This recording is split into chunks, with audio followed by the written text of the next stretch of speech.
with the sun is high. I know I'll take you with you. Meow, meow, meow. The city's on the graveyard. Sun is on the savior. In the background. Meow, meow, meow.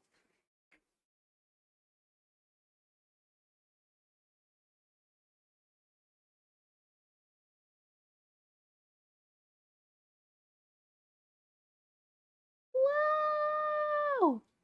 Girls, gays, theys, welcome to the stream.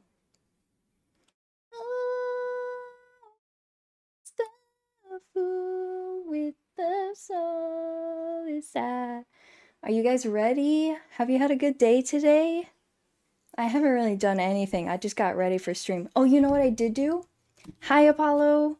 I have that scrolling thing on the top of the TikTok live now so people can just know where to go. And wait for it.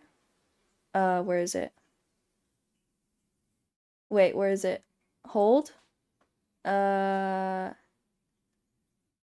studio mode.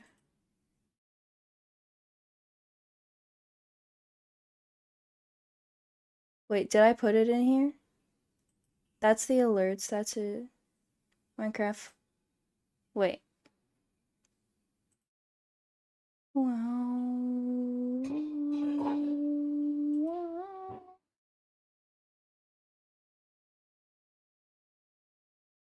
Okay.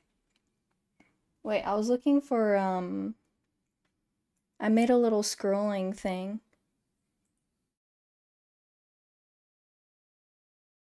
Wait, here it is, here it is. Ready, ready?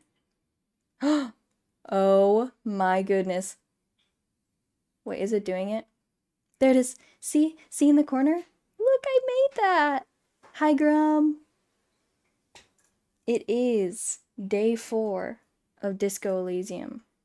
Okay, wait. No more music. No more music of this. I love you, DJL. No more music. Thank you.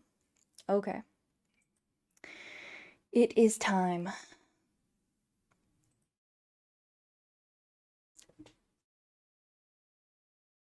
Are you ready for gaming? I don't. Whoa. Who followed? Curls. QRRLSS. Curls. Tell me if. Tell me how to say that. Where were we last time? Sans waking the body. Oh yeah, fridge. That we have to go to the fridge. Run to the fridge. Big bear fridge.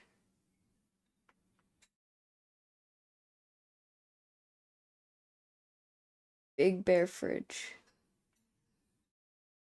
Ah, I love the dank, lovely dusty smell of this area. Oh, I forgot that we have flashlights for a reason.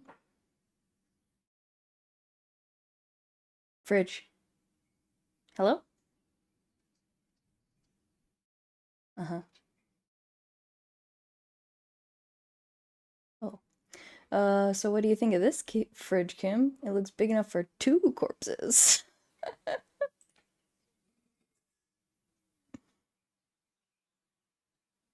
Okay. I look just like Buddy Holly. Sorry, visual calculus. I just saw somebody with that name in chat. Welcome to the stream. Something. Is it Tyler Moore? I don't care about you. Anyway, I don't care about that. Any Weezer fans? I don't even listen to that much Weezer. I know Buddy Holly. And I can't name anybody else. I'm a fake fan. What are you talking about? A body? Yeah. Okay, let's do this. That was me clapping. Whoa. That's loud. That's really loud. Girl. Girl. Oh, okay. Mm-hmm.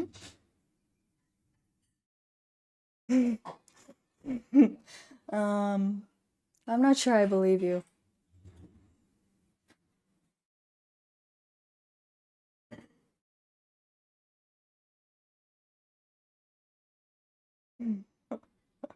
Didn't know you could hide the body in the fridge? Well, now you know. And it's the best police work Kim has ever done. You just heard him say it.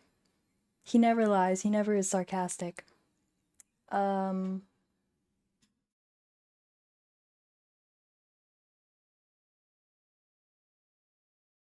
I think this is a glorious achievement and people need to hear about it.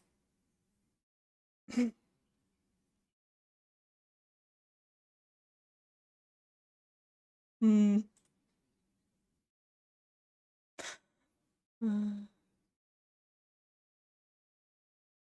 Okay.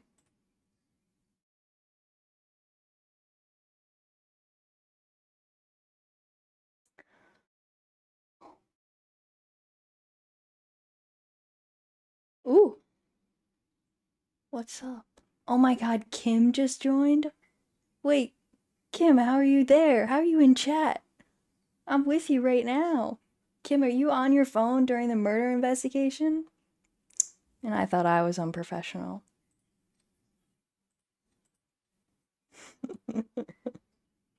um,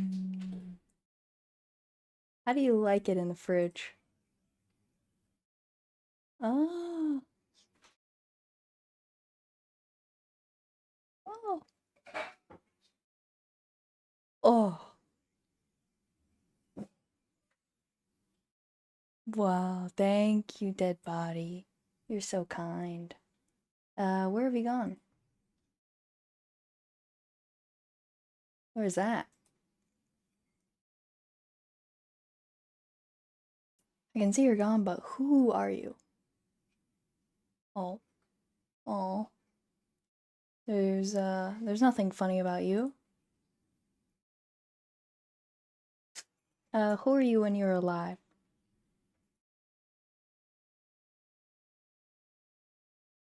Not surprised.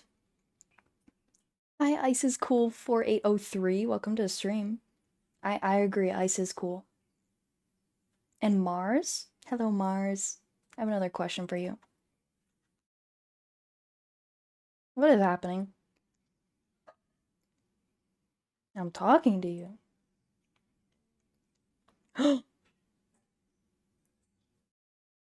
Wow.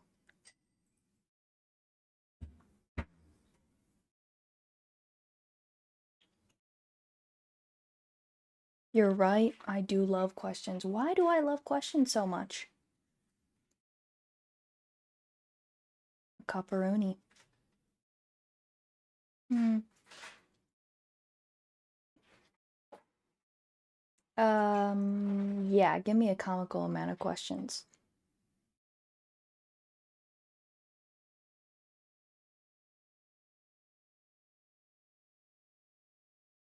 Why is my name Rooney? Rooney is not who I am. I am Harry.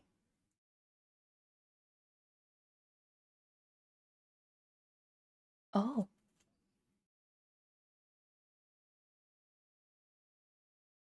why are you still calling me Rooney if you said I wasn't Rooney? You know what? Maybe I shouldn't be trying to make sense out of this. Why do I feel like I've forgotten something terrible? Who killed you? Mm-hmm. I see. Can you ask me a question?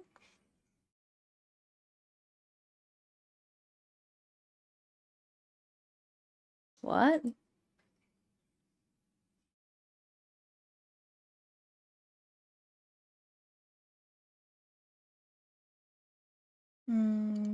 Maybe this will lead to something? Something indescribable, unforeseen, miraculous?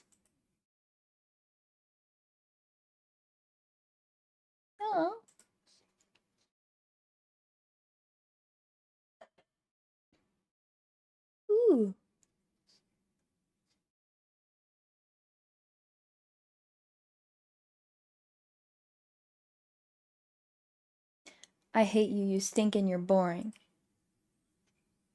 Yes.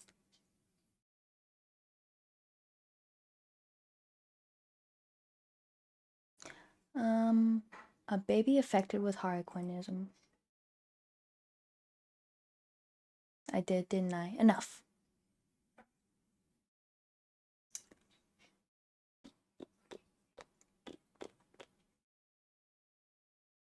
Memento mori. Hmm? Okay, I'll see you there. Actually, I think I already saw him in my dreams. Um,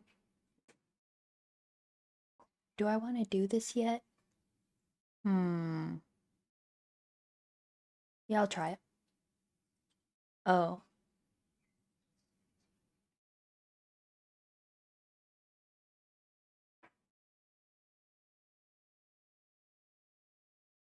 dang it.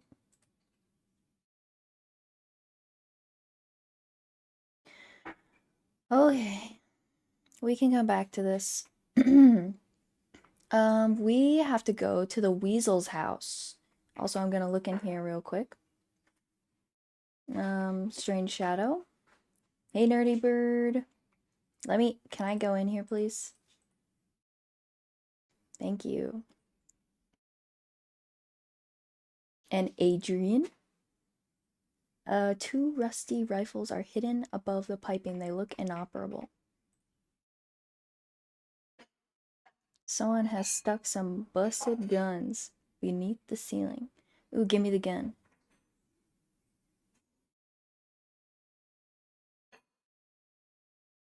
Where are we?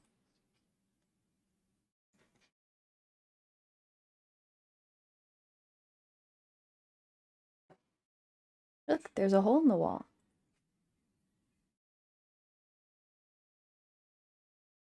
Mm-hmm. Yes, I do.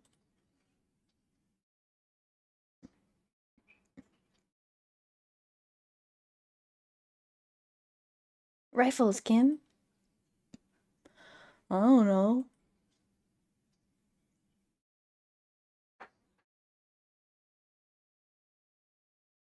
Hmm. This one looks nice. Ooh. Uh-huh, uh-huh. What does this mean, a rifle here? Eh.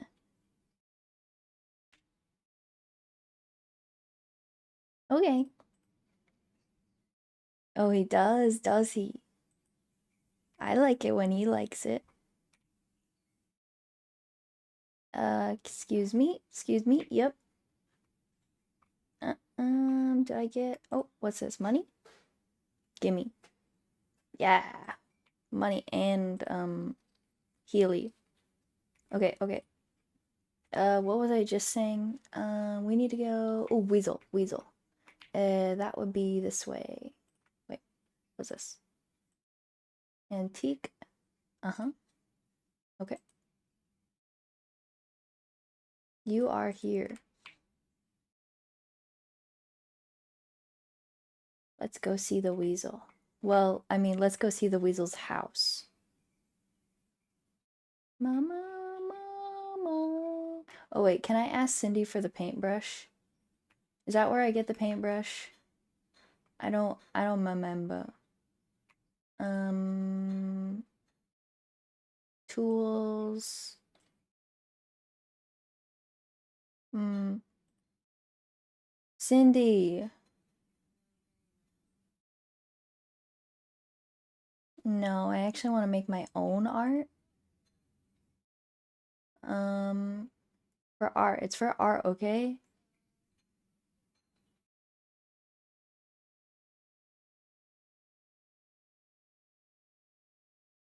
Everything is sad and shit, and we need art to make it okay. Just give me a brush. Hi, Riley.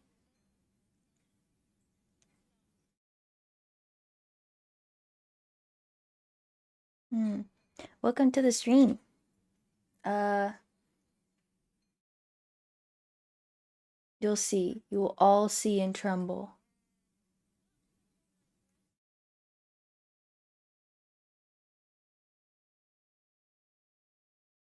Oh. I'm pretty sure your Twitch stream doesn't have game audio. Oops. That's my bad. I forgot to turn the desktop audio on. Thank you for telling me.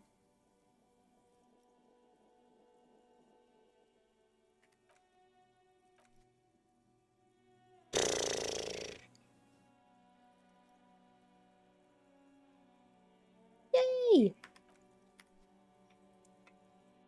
Can I go back? Can I make a different... Can I make a... Oh, but then I'm gonna have to do all that again. Man, I might not become a full art cop this run. That's okay. I don't... Is there any other way to get a brush? I don't know.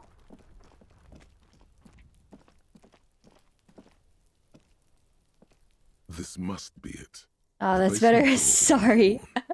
The copper nails holding the upholstery in place have turned green from sea air, and there's a knocker shaped like a lion's head. Now you can hear everything.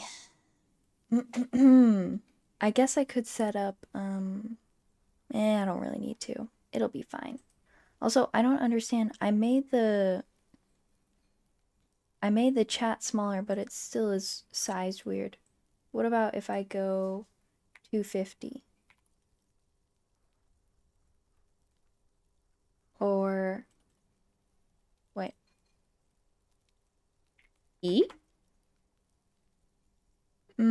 But then that collapses my name. See, I don't understand why it just can't like work. That would be nice if it would work. Nope, that still doesn't do it. 350. Wait, did that still cut off my name? It does. Why? Weird. Press your ear against the door. The leather upholstery is worn and rough against your jaw. You don't hear any movement. In fact, it's oddly silent in the yard around you. No birds chirp. Okay. You try to be as silent as you can. It takes a bit of rattling of the handle to loosen the bolt. Finally, the door unlocks with a small clack. Ooh. Thoughts race through your head. Let me in. There's nothing else to do than to leave and tell Everard. No conceivable reason for you to intrude on the premises. But There might be important information in the apartment. I mean, there might.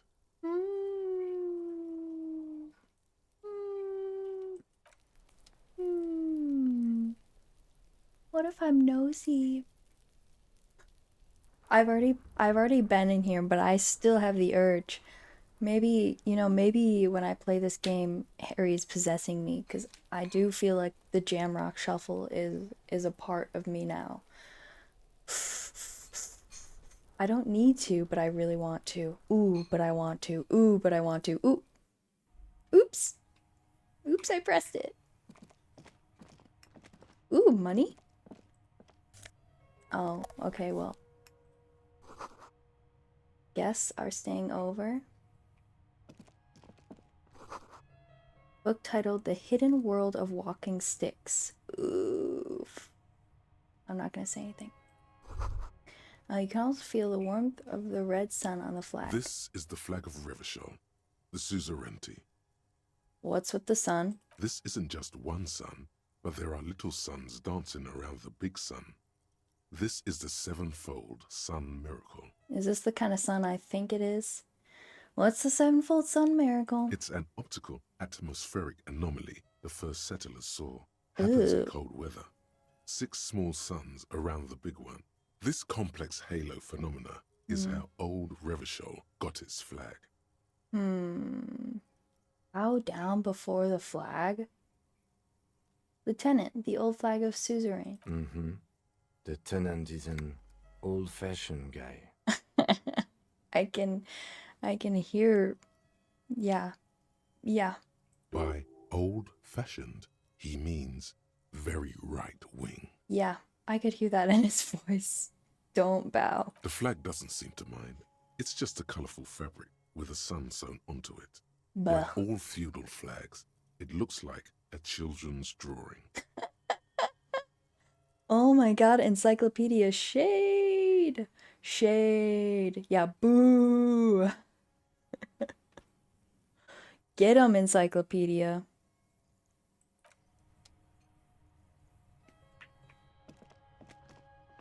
I'm gonna steal all your shit.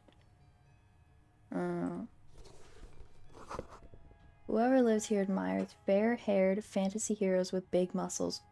You don't say. You don't say. That's really suspicious.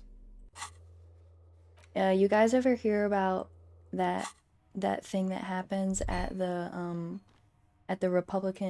American Republican Convention thing every year, where like Grinder goes off the rails whenever that's happening because all the Republicans are hooking up with each other. Oop! Oop!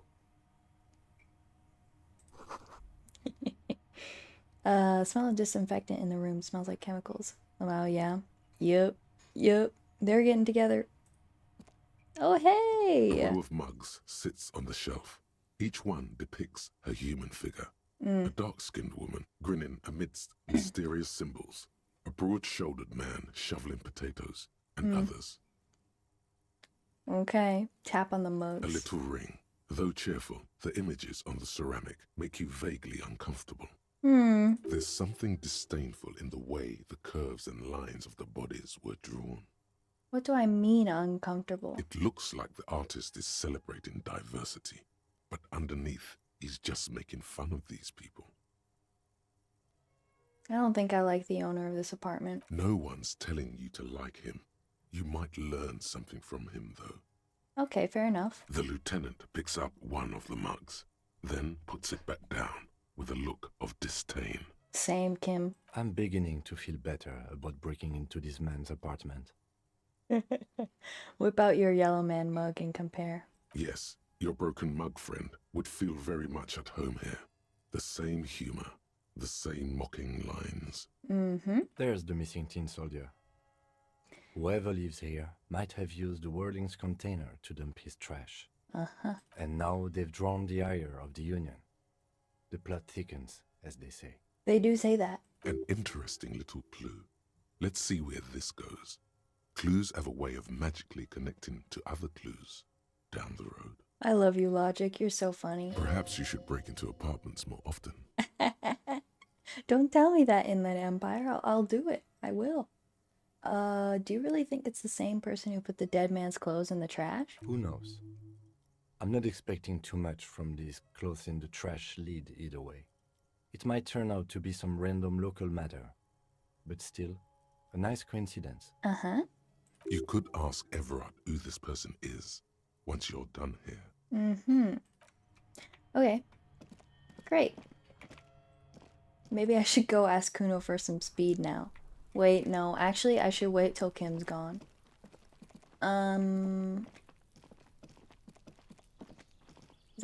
That must be money. We're almost at the end of day 2. What do we have? There's only the we need money and the smoker tonight at 21.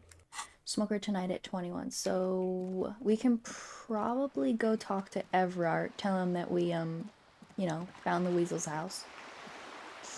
And then what I want to do is meet the smoker with Kim. Because it's more fun with Kim. Then send Kim to bed. Maybe get some speed from Kuno and take the boots off of the man.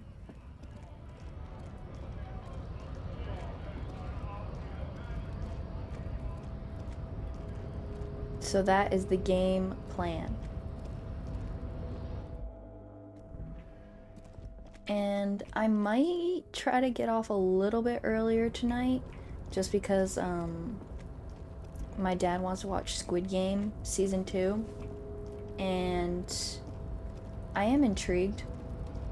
We were just getting past the the first episode of them introducing the one where they're all tied together and there's like 6 of them doing mini games around a circle, where we got to the end of the first episode of that. So I am intrigued. Okay, Everett. We'll see. It depends on when he gets back home as well. Okay, Everett. Can we talk? Mr. Dubois, a pleasure as always. You don't have to sit down this time, since you've already sat on that chair. That's really nice of you. I opened the door, you asked me, can we discuss the murder now? I'm very glad to hear that, Harry. One question. You didn't actually happen to stumble in and see what's inside the apartment, did you? He's trying to figure out if you're lying.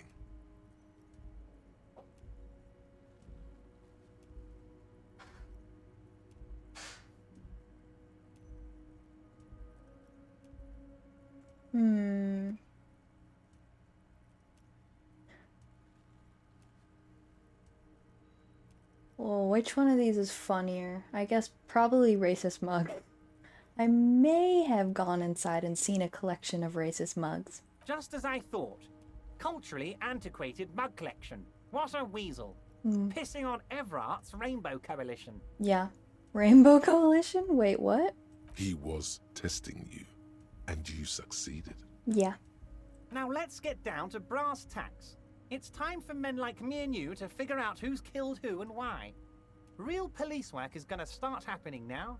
I promise you, Harry, this is gonna be good. Great, thanks. The mug collection I mentioned was in the apartment.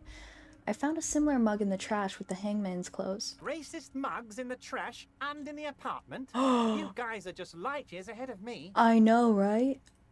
I have so much confidence in the ability of your organization. I'm relieved you're doing this and leaving me to do what I do best. Helping people. With the power of politics. You're so fake, Everard. Yes, yes. Do you think this weasel is somehow connected to the murder? Everard would make a good drag queen.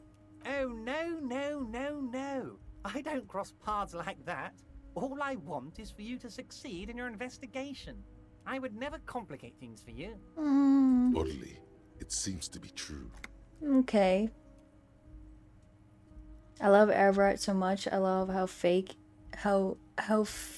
fake he acts and sarcastic. Yeah, he's really funny. Are you into K-dramas? I started watching one. Oh, why is that over there? I started watching one with my friends, but I haven't like gotten into any. So not really.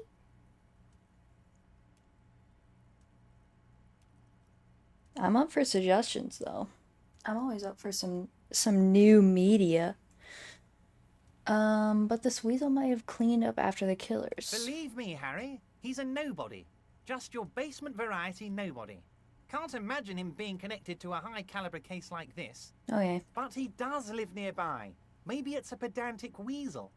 Fascists are known to be neat freaks. I feel like a real detective right now, Harry. Am I getting this right?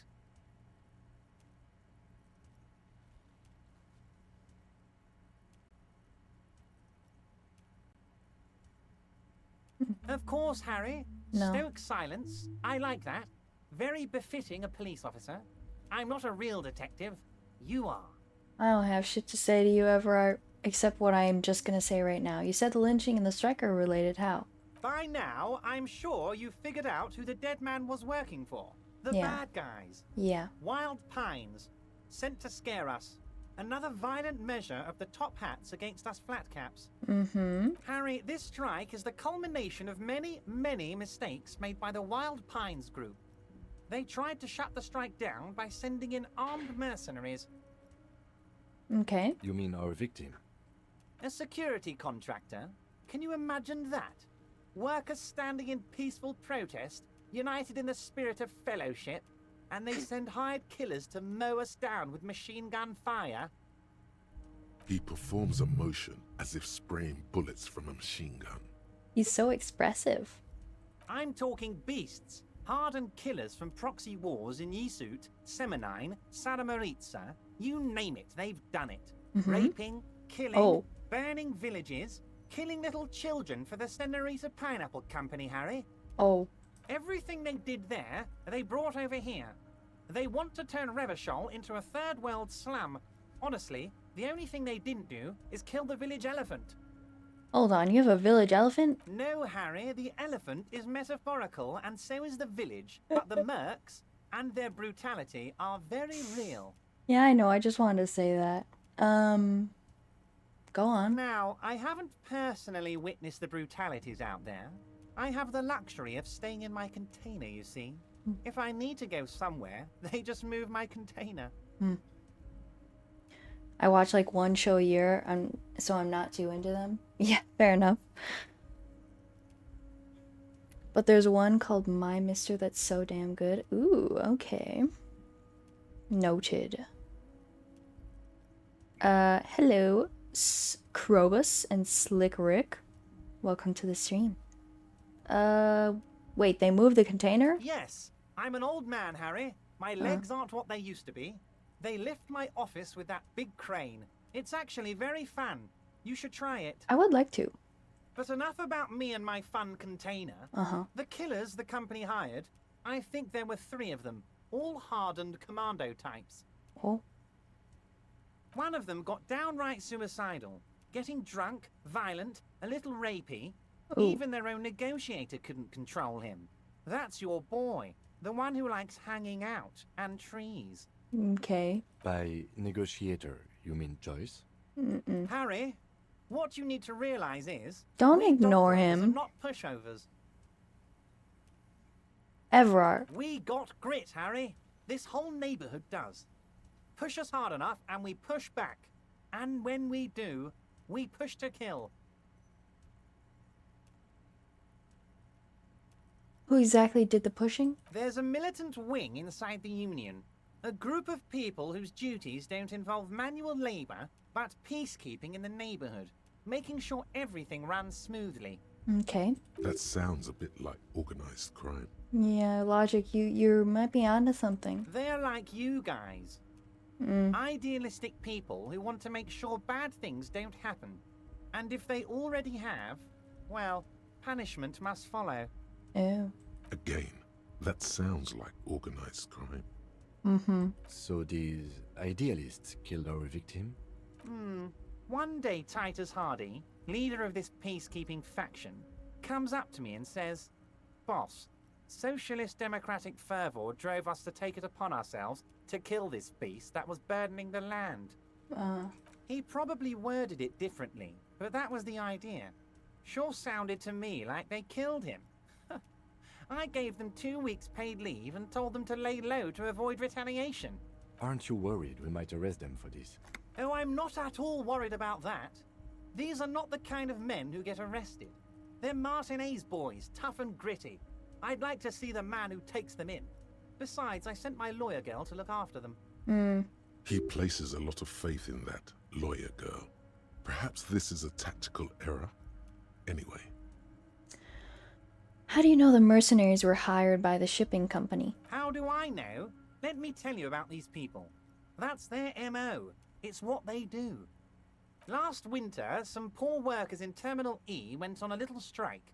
The company sent in Sediment, a security contractor. The strike was over the workers' right to wear protective footwear, Harry. Oh. These guys turn up and start beating people. Tell you what, Harry, I wouldn't be surprised if we got the same mercenary company after a little rebranding. And I'm sure as hell not surprised to see an army of scabs under my gates. So you believe the scabs were organized by the security contractor? You said it. Hell, one of those guys looks big enough to take down that proverbial elephant. Boys like that don't just happen to show up during strikes. Yeah. That does sound quite unlikely, yes. The big guy leading the scabs at the gate is colossal. You mentioned a lawyer girl? Oh, Liz is a bright one.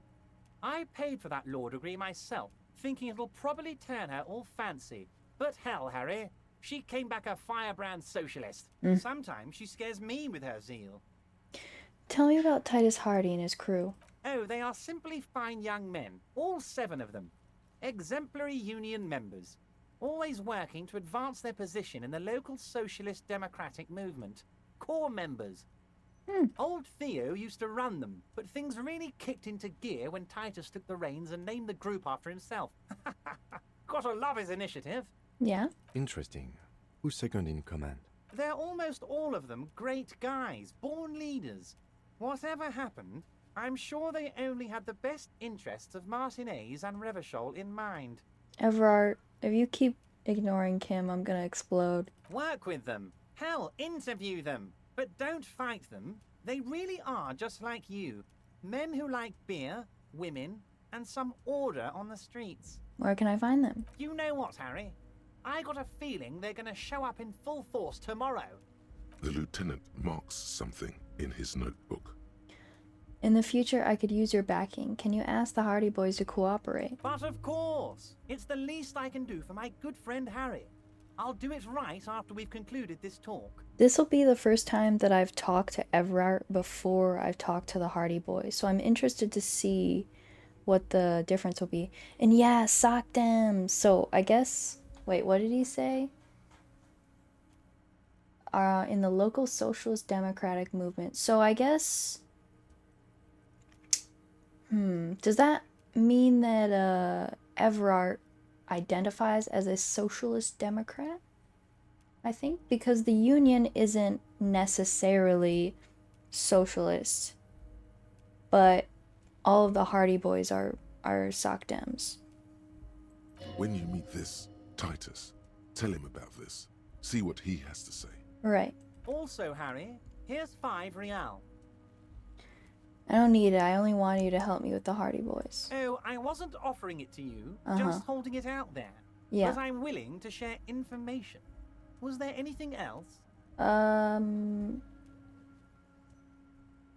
Okay, good talk. Was it a good talk? I'm not sure we made much headway here.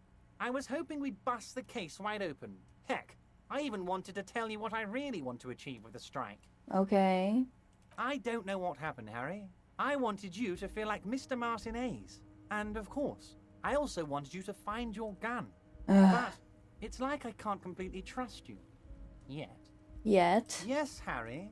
It's like I can't fully trust you if you're not a man of the left. I want to, but I just can't.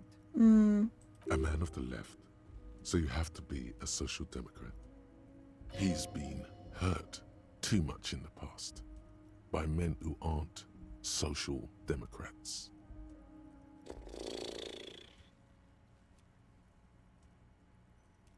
What's that supposed to mean? I'm more left than you are. You're saying it, but I don't believe you. You know how it is. Company snitches, agent provocateurs everywhere.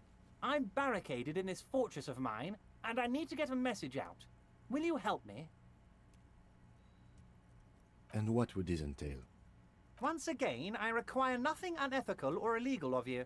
You just need to get 2 little signatures on this piece of paper, and then mail it to my accountant in La Delta. Smells stinky. What are the signatures for? I'm glad you asked, Harry. The Union is going to build a modern youth centre in Martinez. It will be righteous. We're gonna get those teenagers off drugs. And on roller skates. Okay, roller skates doesn't sound too bad. There's a nameless little street on the coast with some old houses around it. Most people have already signed. I just need 2 more signatures to get this mission off the ground, Harry. You just like me for real? Are you roller skating? I'm more of a roller blader. I've never gotten the hang of roller skates. I can hockey skate with ice skates, and I can rollerblade, but I can't roller skate, and I can't figure skate. Very particular. I don't know why. Maybe it's just the movement type. Oh, thank you for the like on the live, Worrying Moth. I like your username. I love moths. Where is this place exactly? On the coast, Harry, across the canal. There's a cul-de-sac there, a little village they're calling it. A gloomy place. You'll find it. I trust your detective skills, Harry. You know, for once I know what word he's saying. I know what a cul-de-sac is. Thank you. I was a random Xbox username I use for everything now. You know what? Honestly, I've seen some good like usernames that have just been randomly generated like that. So, good on you. It's a nice username. You're already pretty deep into this. What's a little more? No one can see you here in Martinez. Slushy noobs was randomly generated? Okay, that's pretty good too. I like that.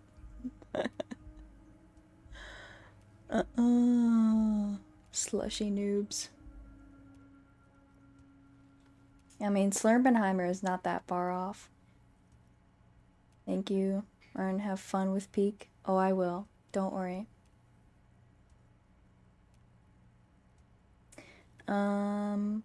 What will happen to the current occupants? They are just gonna have to deal with the construction noise for 6 months, and then they'll be living like kings. Right next to a fancy new youth centre, designed by the best architects from Stella Marie. Is he absolutely sure the tenants won't be thrown out in the street? Are you 100% sure no one's gonna end up homeless? Am I? Harry, these people, Martinez is the most important thing in my life. I would never let anything bad happen to them. Hello, Mr. Evil Bad Guy. Welcome to the stream. Everett the gentrifier, yeah. He doesn't even seem... He's almost more lib than, like, Sockdem to me because of this. But I guess, even if you call yourself a social democrat, that doesn't mean that you actually live by those ideals. Like, there are, I mean, the biggest example is, what was the Nazis called themselves, like, nationalist socialists, and they weren't socialists at all. So, we know how that can turn out sometimes.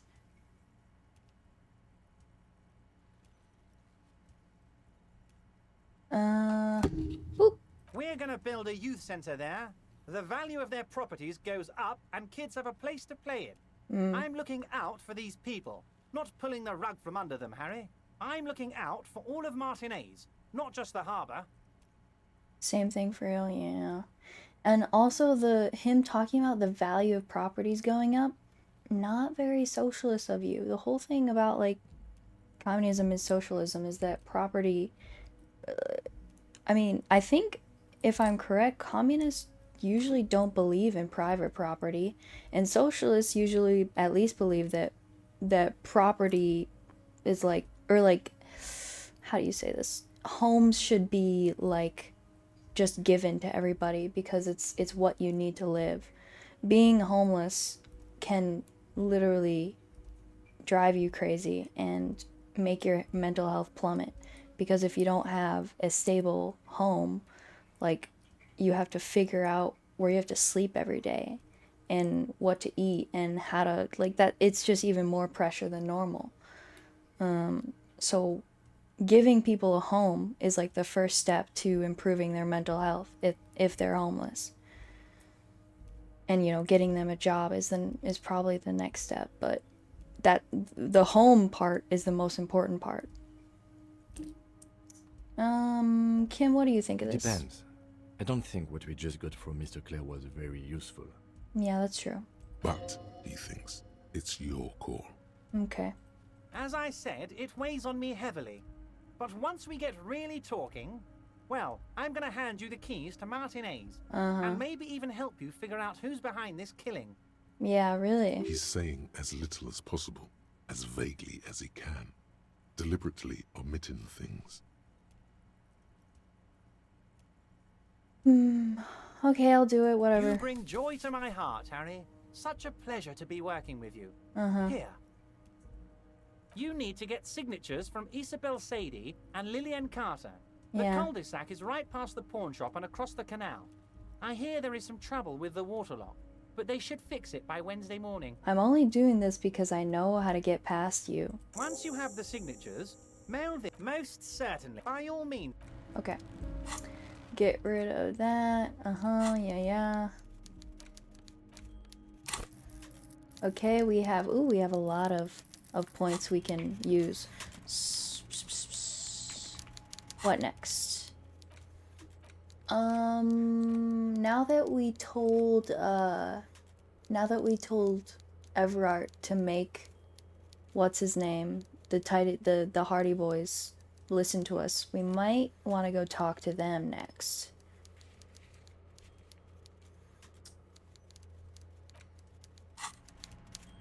Let's get out of here first. I hate this room, it's weird. Confusing, let me out.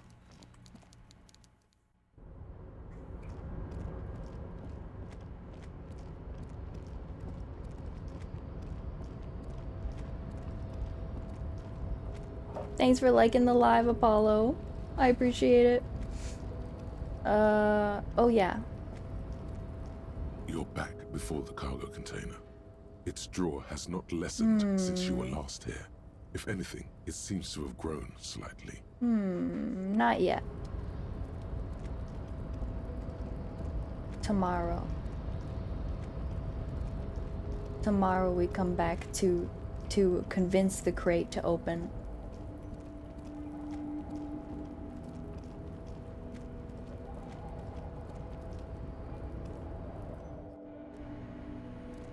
Got everything in here, yes? Okay. What can we do to pass the time before I go see the smoker?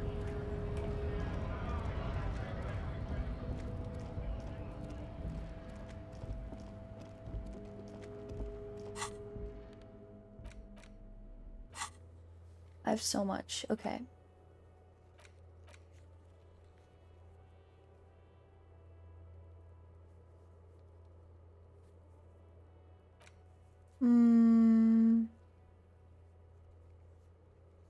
Run the number. Oh yeah, we can do that.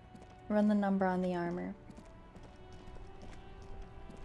I haven't called my station yet because I wanted to see what would happen if I got... Well, I won't spoil.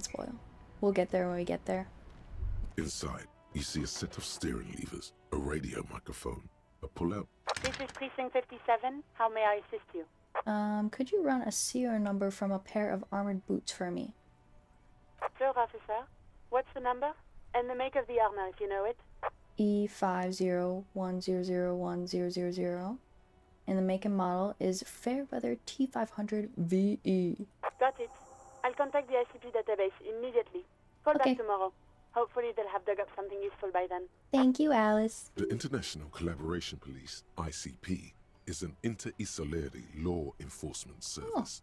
The crown jewel in the moral intern diadem, alongside EPIS and the coalition government. Epis. 57th, over and out. Bye. In the cabin, you Bye.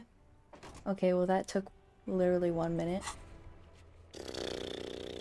I have to get money.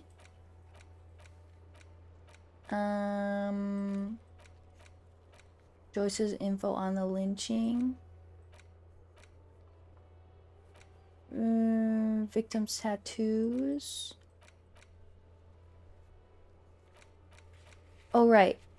I can talk to Hardy. All I can think of is Insane Clown Posse.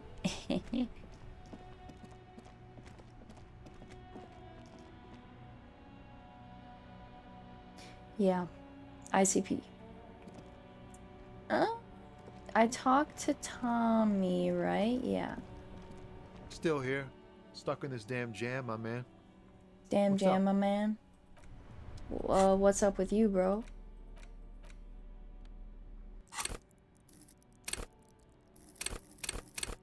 My empathy is kind of low.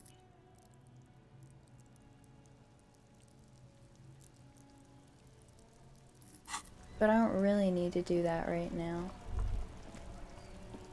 Is it time yet? No. It's not time for that yet. The theme on that pinball machine is a standard royalist theme, used on everything from pinball cabinets to full flavor cigarettes. I don't think I've ever gotten this before. Where's all the pippus? I don't know. What is pippus? I don't know what a pippus is. What are all these hallmarks? Clinging to a picture book version of the past century, waiting for the king to come back and cast out all the profiteers and homosexuals. Basically, imagine a yellow plastic crown with a liquor brand emblazoned on it. Wait, what did you say? You said come back and cast out all the promo. Man, you know why I don't fuck with the king is because he doesn't fuck with homosexuals. And if he doesn't fuck with homosexuals, how can we get along? How can we get along? You know, just putting aside the fact that he's a monarch. Just forget that part. If he doesn't like homosexuals, well, that's step one.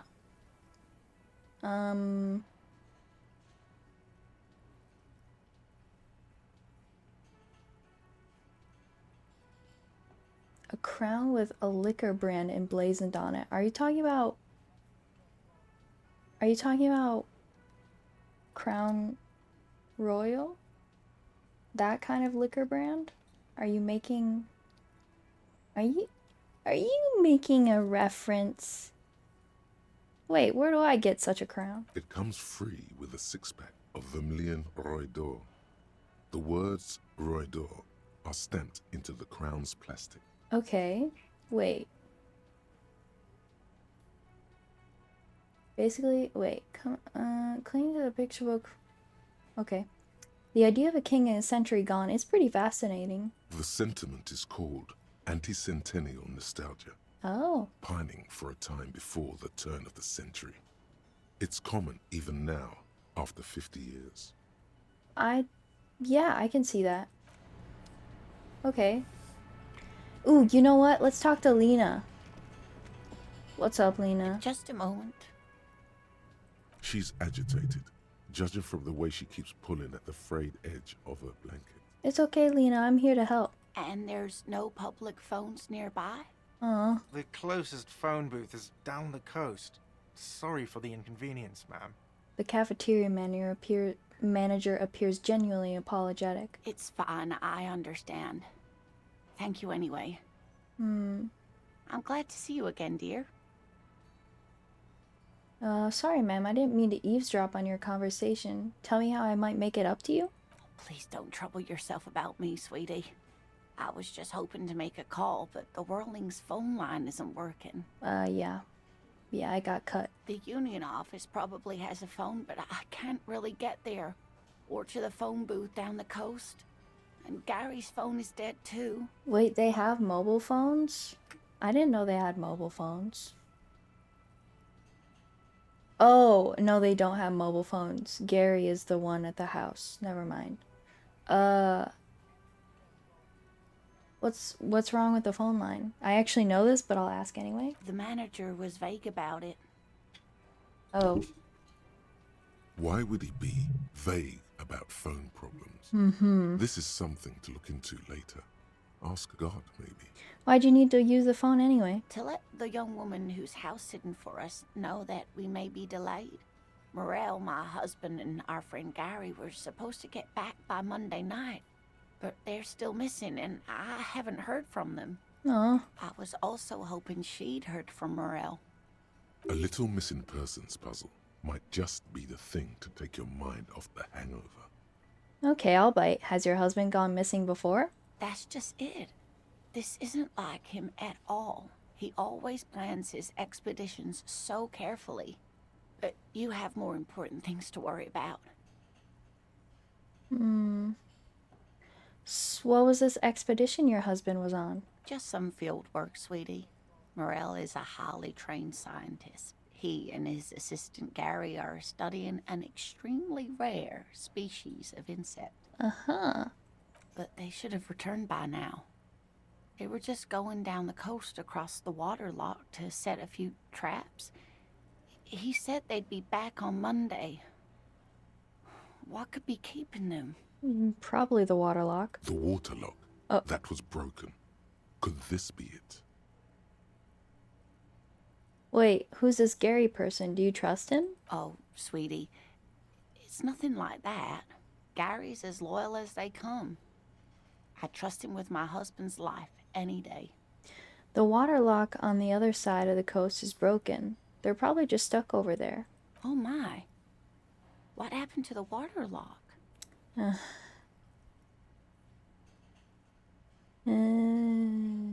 You may not believe it, but it looks like some maniac crashed his motor carriage into it. Oh, sweetie, if it weren't for you, I'd be looking forward to another sleepless night. Thank you from the bottom of my heart. Little does he Thank know. you both. Little does he know that motor carriage was a feature. A creature feature. Featuring the creature. You're welcome, ma'am. Yeah, you're welcome. I hate to ask, but if your investigation takes you to the other side of the coast, please do keep an eye out for my husband. I'll look for him, don't worry. Yes, some left-field scientific research is exactly what you need right now. Yes. Funk up that vanilla murder investigation. Vanilla murder investigation. And if you see him, let him know Lena is waiting for him here at the Whirling. He gets so tangled up in his work that he may not know the water lock's been repaired. And it's cold out there. If I see him, I'll let him know you're here, when or if I get there. Oh, you're such a dear. Thank you, sweetie. You're welcome. So, your husband is some kind of scientist? Oh, yes. A zoologist. Uh-huh. A cryptozoologist, to be more precise. What's cryptozoology? It's a pseudoscience that attempts to legitimize research into mythological beasts and urban legends. More commonly known as conspiracy theories. That's one opinion, yes. And people are entitled to their opinions. Yeah. She's used to playing off such insults casually, but they still affect her. Aw. My apologies, ma'am. I did not mean to undermine your hobby. It's not a hobby, dear. It's a subfield of zoology, one specializing in animal species that are so exceedingly rare that many assume them to be extinct or even fictitious. Searching for such species called cryptids is difficult and often thankless, and frankly, many scientists are too lazy to do it. Universities these days are rarely interested in supporting real research. The quality of research at Revacholian universities has been on the decline, but you doubt there was ever a time when cryptozoology was embraced by the academic elite. Tell me about morale, looks, character, your relationship. Oh dear, I'm not sure where to begin. What does your husband look like? Well, his expression is slightly grumpy, but his eyes are always bright and curious, like a small boy's. And his palms are quite coarse from all the field work, but he's quite gentle. You can't go around Revachol feeling grown men's hands. If you want to find her husband, you'll need more concrete information. Let's try again. Why don't you try describing him as you would one of your cryptids? Oh, well, he's a bit shorter than you, but with a larger frame, and he has longish white hair, usually a bit uncombed. You might say wild, even. The lieutenant pulls out his notebook and begins jotting down the woman's description. I love that he writes this down, even though he was like talking shit about the it as a hobby like 2 seconds ago. You think they got jackalopes in Elysium? You know what? I would believe it, or at least like a maybe a version of a jackalope. They probably wouldn't call it a jackalope, but something related. One other thing, he'll likely have all kinds of field gear on him, even if he's not out in the reeds, just in case. Hello, Kinomi48 and Eddie Kalan for joining the stream. Thank you. How long have you been married? We'll be celebrating our 16th anniversary this autumn. Not the most numerically satisfying anniversary, but I like the less obvious milestones even more somehow.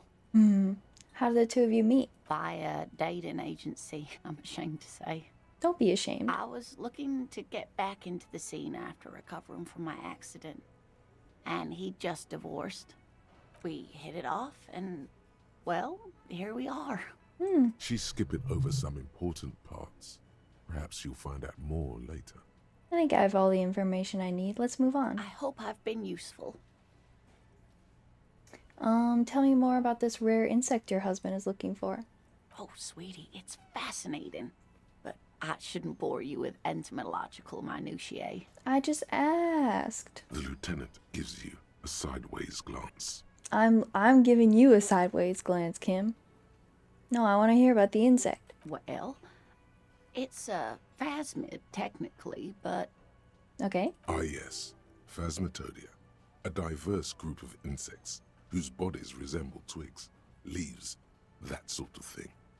Ghost insects, colloquially. Colloquially.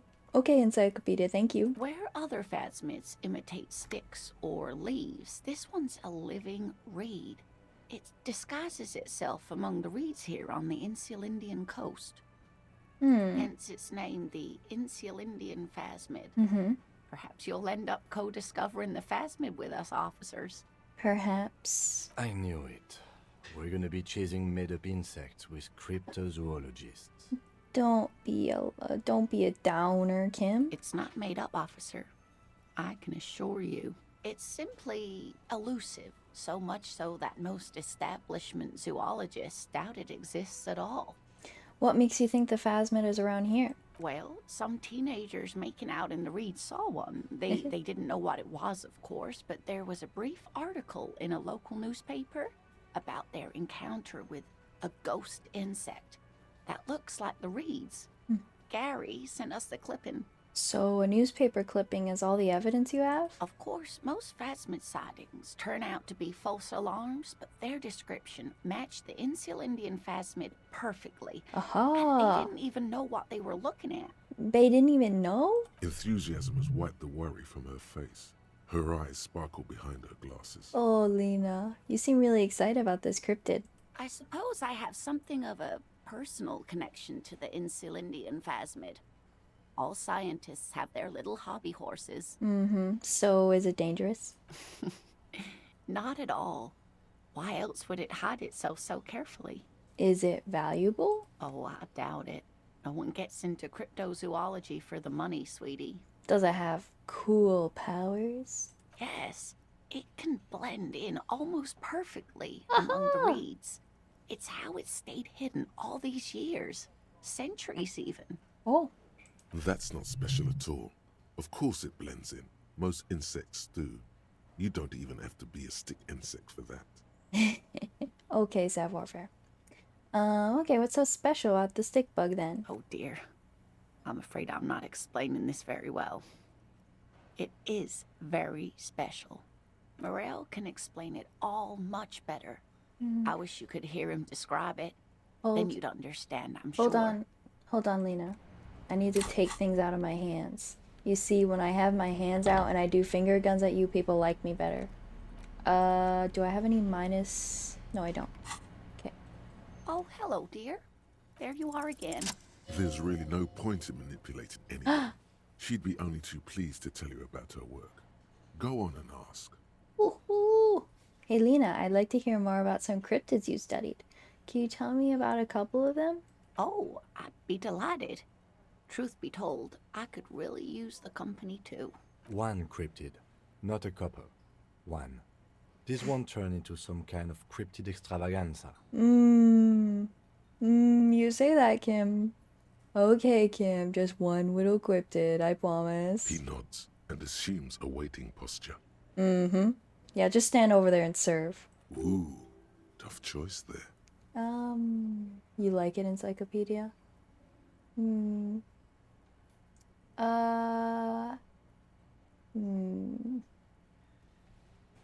Is that a cryptid? Wait.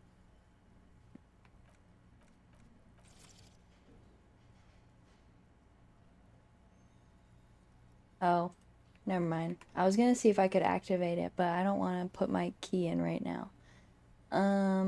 Is that a cryptid on this pen you gave me? Take out the pen she gave you. Yes. It's the kind green ape. Half war story, half undiscovered species in the genus Homo. Kind of reminds me of like Neanderthals or something. War story? Yes, it was reported by soldiers in South Safra during the war. The kind green ape would visit bunkers during the night, healing wounded soldiers with its saliva. Wow, it's saliva? Yes, it has amazing healing qualities. Some soldiers reported growing back limbs, regaining their sight. And there was something about an undiscovered subspecies of man? Indeed, there is. It's our closest relative among the cryptids. Same taxonomic family, different genus. Which is to say, the kind green ape is a species with which we share a common ancestor, and that evolved parallel to our own. Just like your partners. I'm pretty sure Kim is the same species as us. To suggest otherwise is stupid. The lieutenant looks at you, pleasantly surprised. Lena unlocked racism perk. Oh, no, I didn't mean to imply that Saolites are inferior to us in many ways. You are superior. For example, your earwax doesn't have a foul odor like ours does. A tremendous evolutionary advantage, I'm sure. But perhaps we've had enough speculative biology for today? See, Kim, when I said one cryptid, I actually meant at least 2 cryptids. What's the tiniest cryptid? Hey, you promised you'd only ask about one cryptid. But Kim, don't you want to hear about another cryptid too? The lieutenant pauses, thoughtfully. Yeah, say it.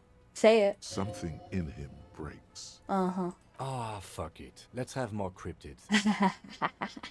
Well, the smallest cryptid is the Cryobacter catlensis, a unicellular bacterium. It was discovered in one of the northernmost points of Katla on the Boreal Plateau by renowned geologist Caitlin Mijanou some 70 years ago.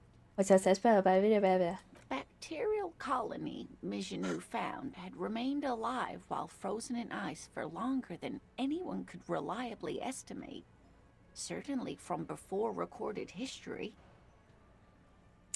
What the hell, Kim? I can't believe he'd say this. He's a hater when it comes to cryptozoology.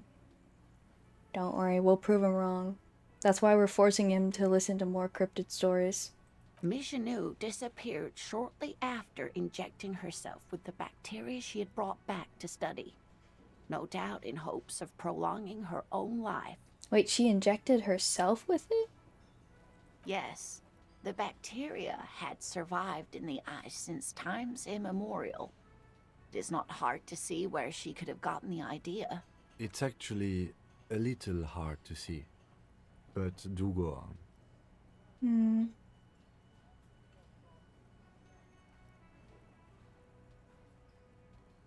You mean there's an immortal geologist wandering the world? Yes, and she's quite mad, too. After she treated herself with the bacteria, she stopped aging, but also became increasingly eccentric and irascible, so that even her oldest friends were forced to pull away. We can assume that she has been living somewhere in the wilderness for decades now, all alone except for the Cryobacter catlensis coursing through her bloodstream. Okay. Of course, dear. You know, to hell with it. Let's have more cryptids. More cryptids. Of course, officers. Is there a particular cryptid you two are interested in learning about? Okay, one more. What an interesting question. And the answer is yes, there are. Invisible cryptid. Of course. All fairy tales have someone or something invisible in them. Shush, Kim. She's gonna tell me about the invisible cryptid. What is it? It's the Col de Mamadaqua. Its name means thin whisper of sound, and that's precisely what it is. Self-replicating sound waves, invisible and intangible. The Col de Mama is very afraid of us, which makes it incredibly difficult to track. Koda Mama Dakwa. Whoever the writers that like come up with names and stuff are so good. All like so many of the words that they make up in this game, I just want to say more. Or maybe this isn't made up, maybe this is a language, I don't know. I think this one is made up, but I could be wrong. Korla Mama Dakwa can also be translated as a whisper light and low. A whisper light and low. Yes, that's another translation. They're both quite lovely, aren't they? Yeah. Koda Mama Dakwa. Although the low part is a little ironic. The Col de Mama d'Aqua makes, or rather is, such a high-pitched sound that other animals, including humans, can't hear it. It could be everywhere all of the time, and we wouldn't know. Oh. Fine, I'll bite. How can an animal be a sound? Many scientists have asked the same question. Some have claimed that it isn't itself a sound, but a tiny corpuscle that emits sound waves. But there's no evidence to support this theory. Could it be here? Right now? It could be. As I said, it could be everywhere. And we wouldn't know any better. It could be ringing all the days of our lives and nights. Oh. What evidence is there for this? What evidence is there of this animal being a sound? Plenty. It's the evidence that led to its discovery. In the 20s, a group of Areopagite ornithologists, that is, scientists who study birds, were trying out a new recording technology for capturing sounds outside the range of human hearing. Oh. When playing back recordings they had made in the foothills of the Ea mountain range, they noticed certain anomalies, patterns that seemed random at first, but on closer examination were consistent with the waveforms of songbirds. The scientists soon discovered they could track and even predict what appeared to be feeding, mating, and migration patterns based on sound waves in a strictly delimited range of ultrasonic frequencies, even higher than those of the highest pitched bat calls. Wow. They realized that they had discovered that's a what I new said. species and called it the Col de Mama d'Aqua, after the Paracanassian name for the voice of God, which is said to be very silent. Wow. They grew quite obsessed with these little birds. Even though they couldn't see them, they could distinguish among individual birds and even began to name some of them. Name them. Sequester, Time, Joscan. Those are but some of the Mama d'Aqua they followed individually. Why is the Mama d'Aqua so afraid of us? That is a sad story. A group of university students assisting with the field work in their enthusiasm for the project, and no doubt because they were preoccupied with impressing their professors, nearly drove it to extinction. Extinction? They tried to communicate with it and had no other means but sound. So they started sending out sound waves at frequencies they thought might match the Mama d'Aqua's. And what happens when a sound wave meets another sound wave of the same frequency, dear? Psst. They cancel each other out. They cancel each other out, teacher? Exactly. And these tests were performed so recklessly that when they happened upon the right frequency, well, they wiped out most of the population. How did you know they were wiped out? After that, the corpuscle appears to have migrated elsewhere. There have been recordings of anomalies similar to those spotted in Ea, but they've been few and far between. It's impossible to confirm the presence of any stable Col de Mama d'Aqua population anywhere. Of course. A common thread in these. Disappearance and unfalsifiability. I like the story, though, ma'am. Me too. I'm glad you did, dear. She seems genuinely glad. Interesting. What about? What about what? I think I'm done for now. Of course. We can come back to cryptids in a little bit. Let's talk to you.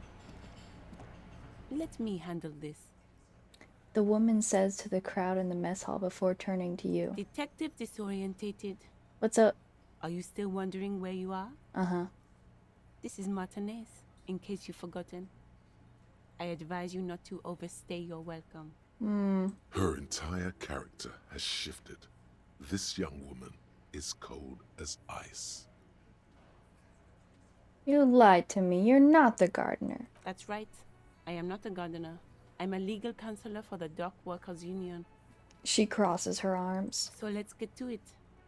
You're looking for Titus Hardy? You think he has information that will help you? Maybe he does. She points to the man on her right. That's Titus. Talk to him. But know this. I'll be keeping an eye on you. No strong arming, nothing official. The District of Martinez does not recognize your authority to make arrests. It doesn't matter if you recognize our authority. We will make an arrest if we have to. She says nothing. Her glare speaks for her.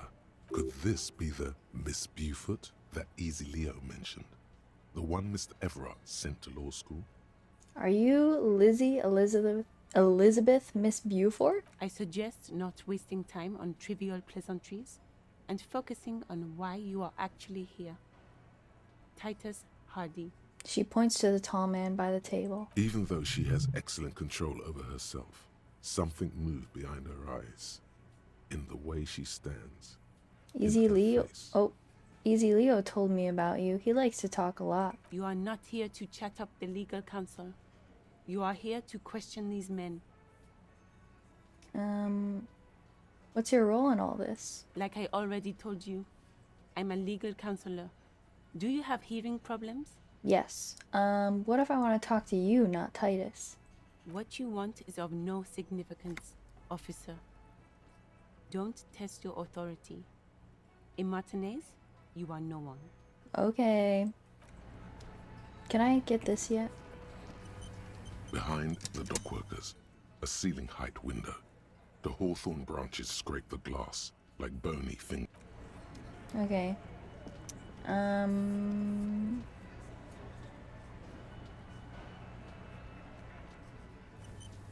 Okay, let's talk. Do your little walk. This is where you say your bit. Okay, I will. I'm gonna be so funny. Detective, The lieutenant acknowledges you with a sharp note. He's leaving it to you. Don't say anything yet. Hey, dipshit. You hard of hearing or something? The boss man's talking to you. Do not let their squeals disturb your serenity. These are but simple peasants, sire. The chatter is too inane to reach your ears. Raise your chin and gaze into the distance like a prince. What, is he fucking kidding? This guy high or something? The little guy looks at his mates in disbelief. Hey, asshole, up here. We're talking to you. I'm a prince. we are looking for Titus Hardy. The lieutenant turns to the broad-shouldered man at the end of the table.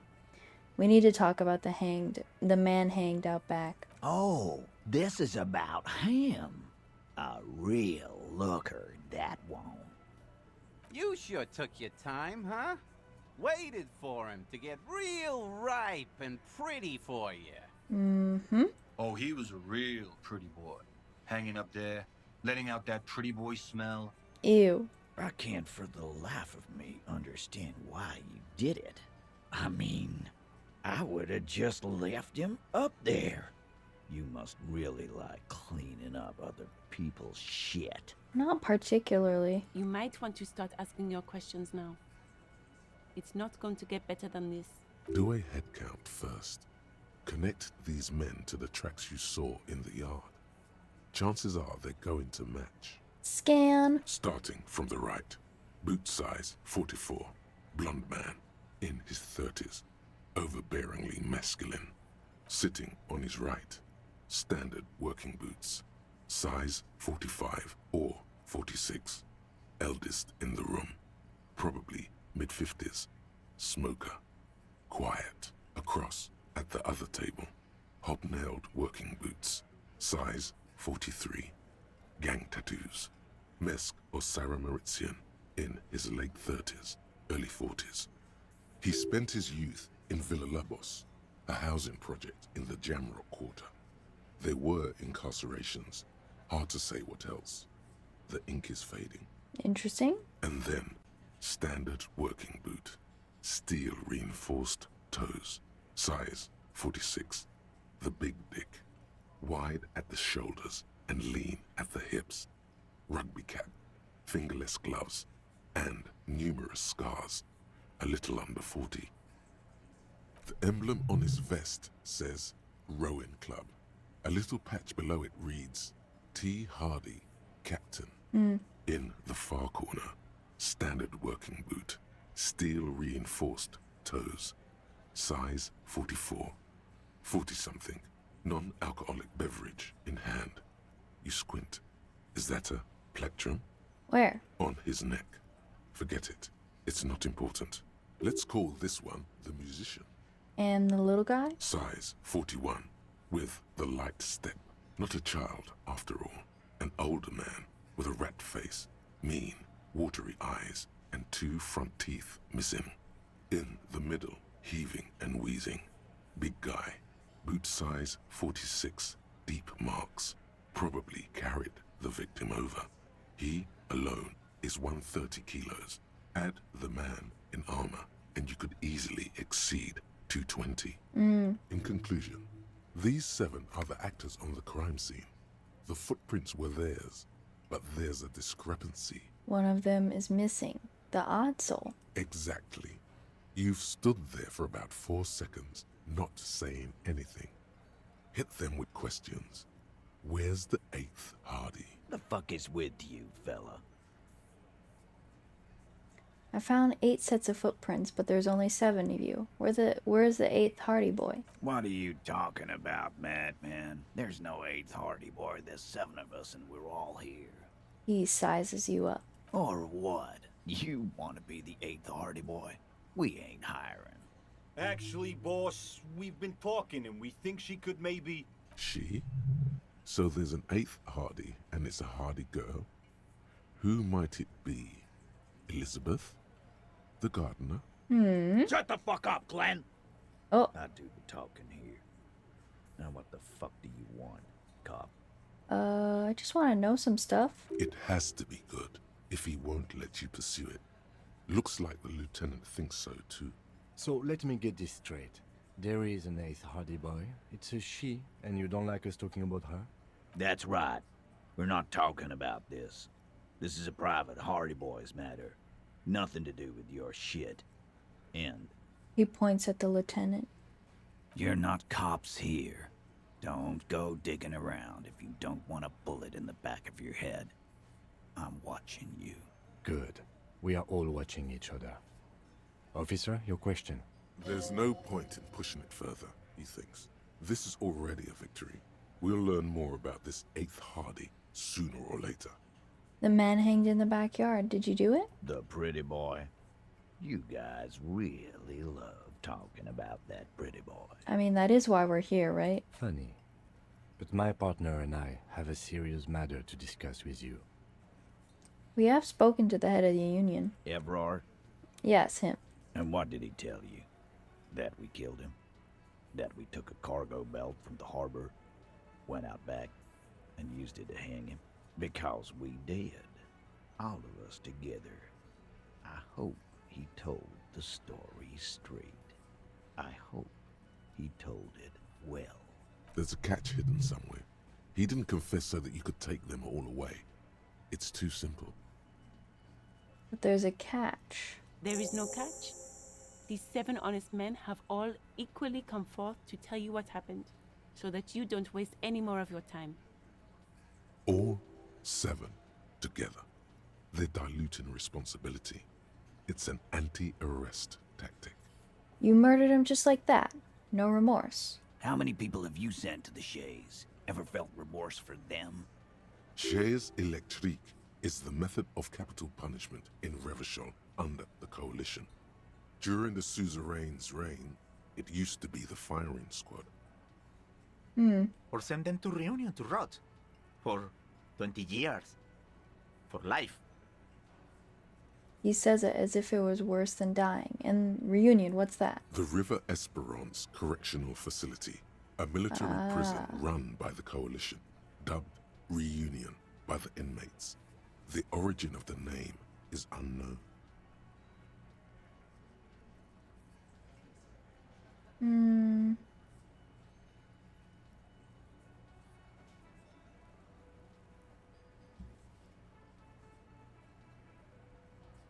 Yes, but they were all bad criminals. The scum of the earth. I don't really agree with this, but this is the best. Rest assured, lawman. None worse than our guy. He got what was coming to him. Who called the shots that night? Are you deaf? There will be no singling anyone out. You can't arrest a hardy boy without arresting all hardy boys. Okay. Do you think you could do that? Do you think you could arrest them all? Probably not. A trick question. Don't let her lead the conversation. No, but seriously, who calls the shots around here? Who do you fucking think does? You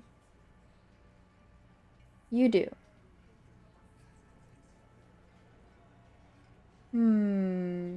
Or it's the 8th Hardy Boy. It's the 8th Hardy Boy, the one who's missing, the big dick. Titus, no one was thinking that there's any question who's the leader. That's how he would have ended it. Titus won't let him. No, no, no. Fuck no. The big dick is right here, asshole. You're looking at it. Right fucking here. He grabs his crotch. Okay, bro, you can have it. You can be the big dick if you want to. Disregard the outburst, officer. None of the boys have any comments on their power relations. That night, they acted as one. That's all. When did this hanging incident occur? You don't have to keep answering his questions. The fixer turns to remind Titus. I know, Lizzie. Relax. We killed him last Sunday night. Seemed like a good way to end the week. How long had you known the victim? known him? We don't associate with scum like that, asshole. I mean, I didn't say you liked him. Yeah! Who do you think we are? I don't know, you tell me. Quiet. He came around about 3 weeks ago when that Pines cow first sailed into town. Happy? By the Pines cow, you mean Joyce Messier? The representative for White Pines? The same company you're striking against? No.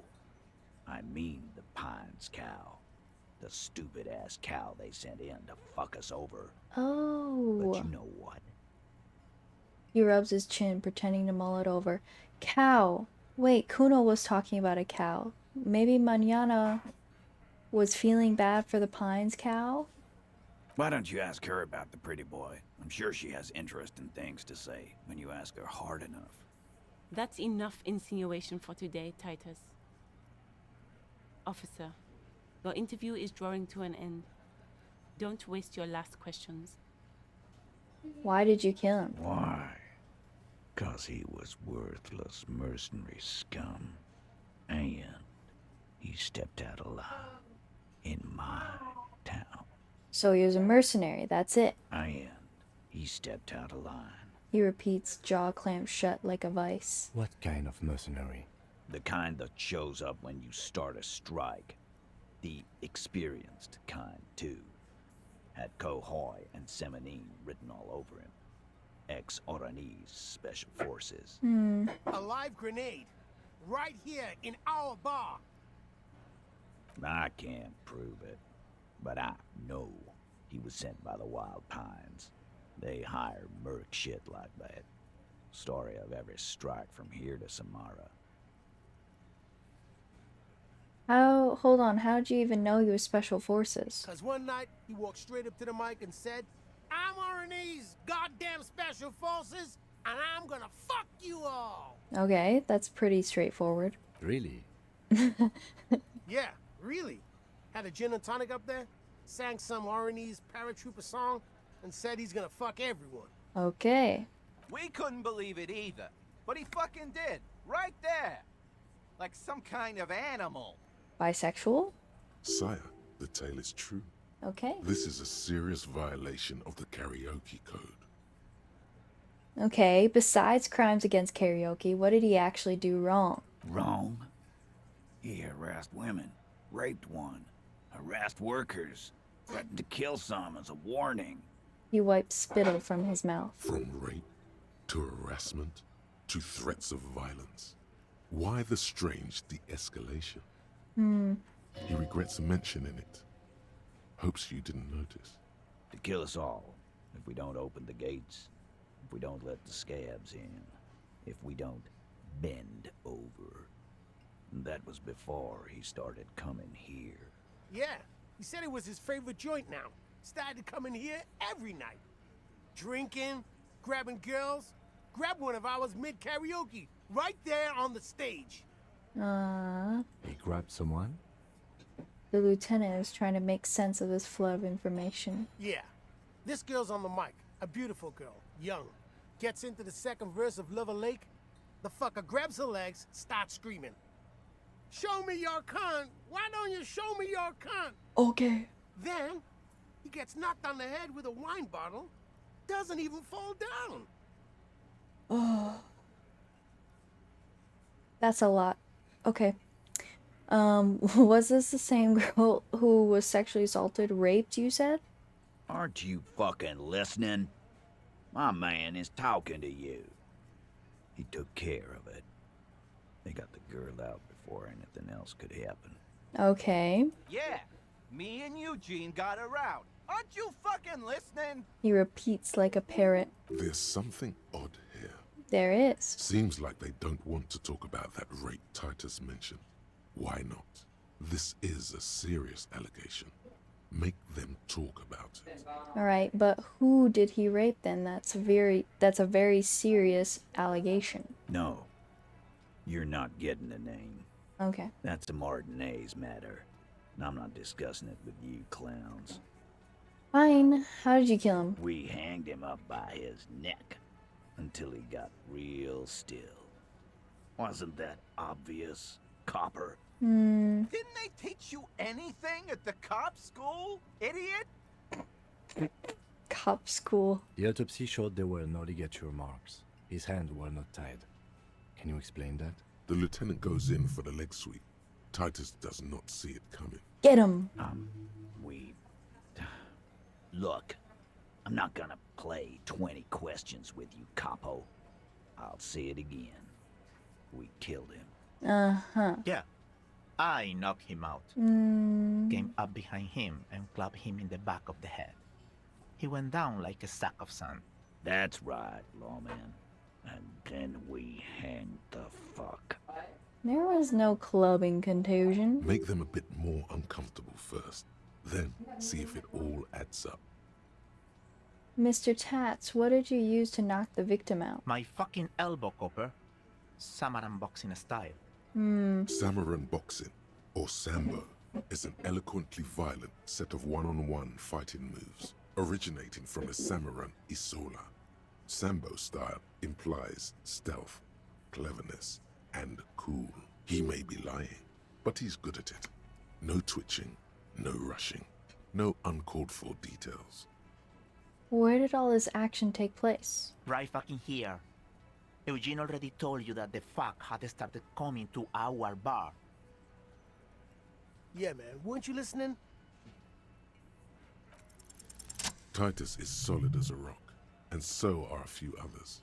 But First, tell me who saw it. Elaine, who looks like he might be Titus's right-hand man, the least antsy of the bunch. Definitely not his first time being questioned by the police. This little rat-faced fellow is solid too. Always fidgety, yes, but no change there. Okay. Him neither. Mostly keeps to his tomato juice, or whatever he's got there. Who's cracking under the pressure?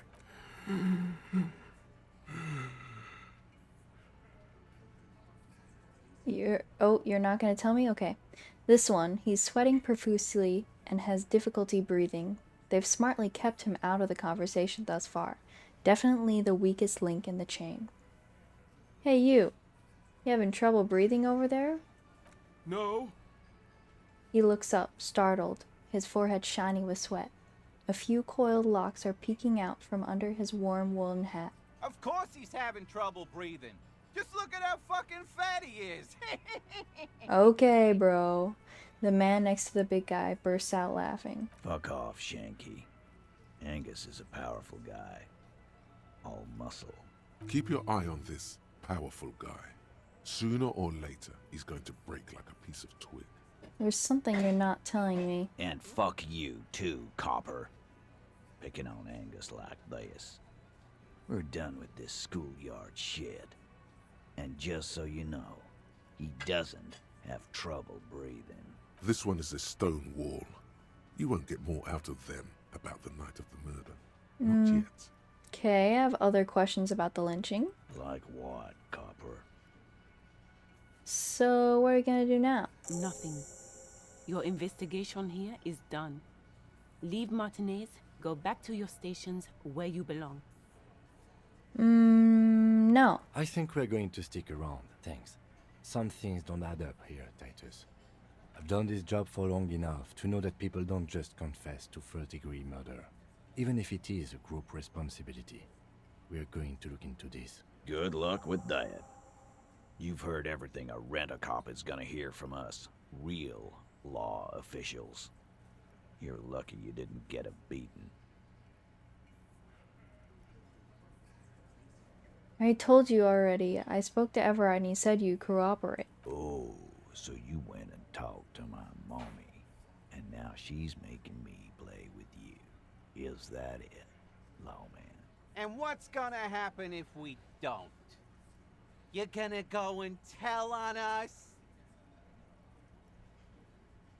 Very mature, guys. Everett sent word, right? Yeah, I heard him. Now fuck do you think I'm doing here? You'd have your ass handed to you if it wasn't for the boss man's word. Let me state this very clearly, Capo. Hello, officer. I'm Titus Hardy, and these are my boys. Hardy boys. How may we assist you? But having Everard back you up like that did seem to have some effect.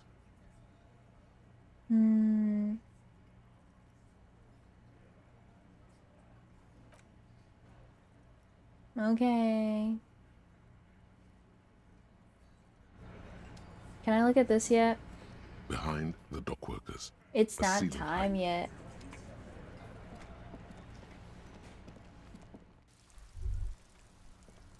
What? Was that? Could it be the Col de Mama d'Aqua? Oh. No, it's probably just your imagination ringing in your ear. Is it? Is there a ringing? There seems to be an extremely high-pitched ring. Ultrasonic. Lena said it was very high-pitched, right? It's like something tickles your ear. Lena also said that it couldn't be heard by any other animal, including humans. What you're hearing must just be a regular bird. Probably. Honestly, your ear isn't hearing a whole lot. The distant hum of the industrial harbor, the traffic. But, admittedly, there is a high-pitched noise somewhere there too. But then, isn't there always?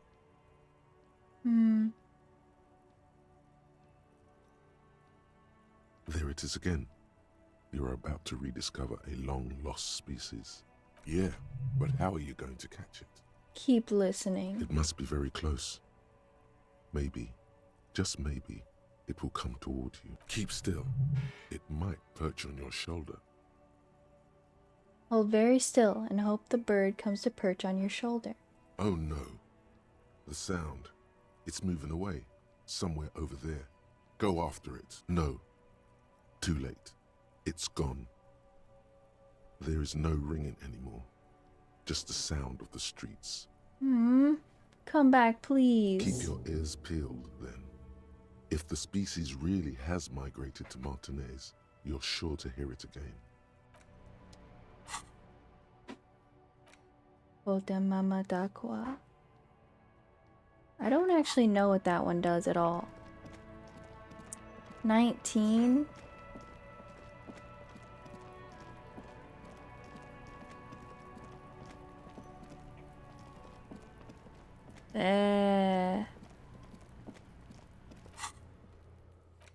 Morale, authority, signatures, body.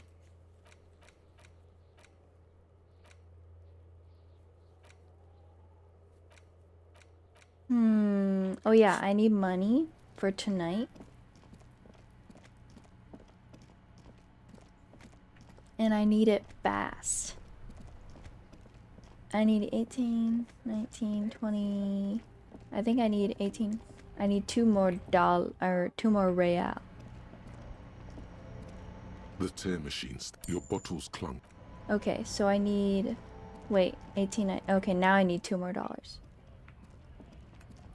I can find $2, right? Surely.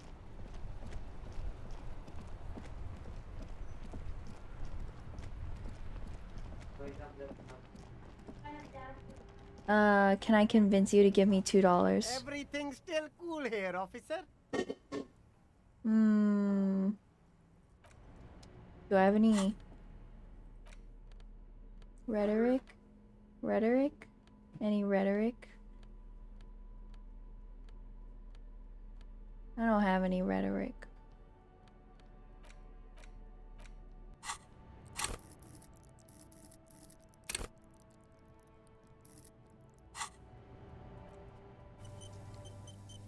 Sir, I need money. Everything's still cool here, officer. Start with a little compliment, then work your way up from there. This is about business, remember. Hey, you seem like a really successful entrepreneur. Wouldn't you like to support a member of the local police force? Oh, okay. But why, officer? Think of it as an investment. An investment? Mm-hmm. What kind of investment? Or you could not make this about corruption and go with something even wilder.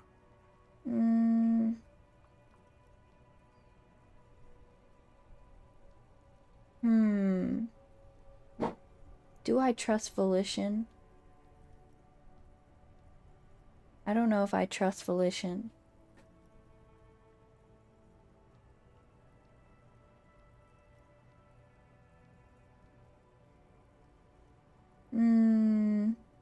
I feel like he's not gonna go for this.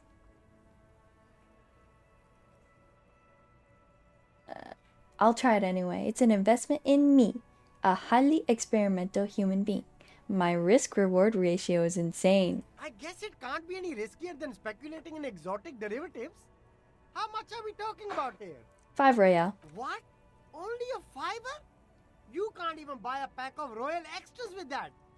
Let's make this one stick, my man. Okay, 10 Royale. 10 Real is a bargain for that kind of investment. Mm-hmm. You got it, my man. Thank you. I wasn't expecting that. Hey, I just needed $2. I didn't need that much, but I'll take it. Also, what's this? Give me. Scribble between the thighs of a page 3 girl. Oh, I didn't have time to read it. I was gonna try to sound it out, but you know.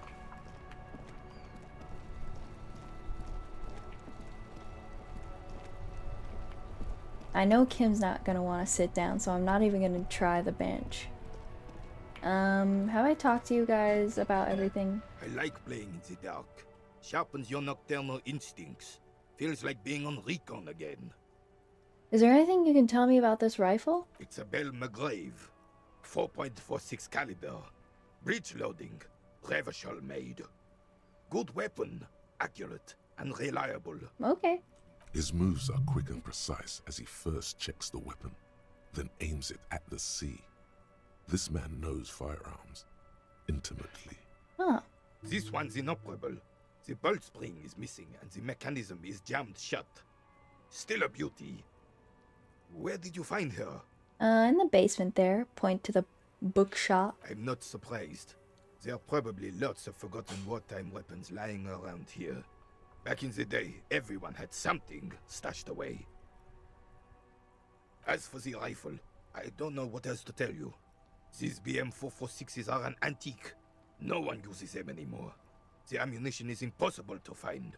Renee, I found your guard booth. Yes. The Debardeurs Union pays me to stand vigil during the nights. Not out of any political allegiance, mind you. Yeah, I know. I'm an old man. Don't sleep more than a few hours every night anyway, and money is tight. He adds with a slight sigh. You must have seen something on the night of the murder. Your booth looks right over the yard. Or right into the yard. Yes, it does. Unfortunately, I wasn't working that night. Oh? Been on a 2-week leave since last Monday. Hold on, why are you on leave? It's a private matter. Nothing to do with your investigation. Do you have cancer or something? What's going on? You see, officer, René is the kind of man would rather die than admit he needs medical assistance or, God forbid, sick it. A real man's man is just gonna ride it out. Of course he is. I'm fine, goddammit. Mind your own business. It's nothing. Just got to cut back on coffee. So, who was working your shift that night? No one. The bus has been unmanned since last Monday. There's no other guard. It's just me. No one has been guarding the container yard since last Monday. Yes. It's not actually an issue. I mean... Admit it. Look, officers, the container yard doesn't actually need a guardsman. Never had one before René. Monsieur Claire had that booth built specially for him. It's mostly decorative. Mostly decorative. The possibility of someone being in there is enough to discourage any ill-minded individuals. He tries to argue. Evrard created this job for René because he knows the Royal Carabiniers' pension of honor and PTSD isn't something a man can live off. A decorated kingsman collecting tear reflects bad on the whole neighborhood. His words.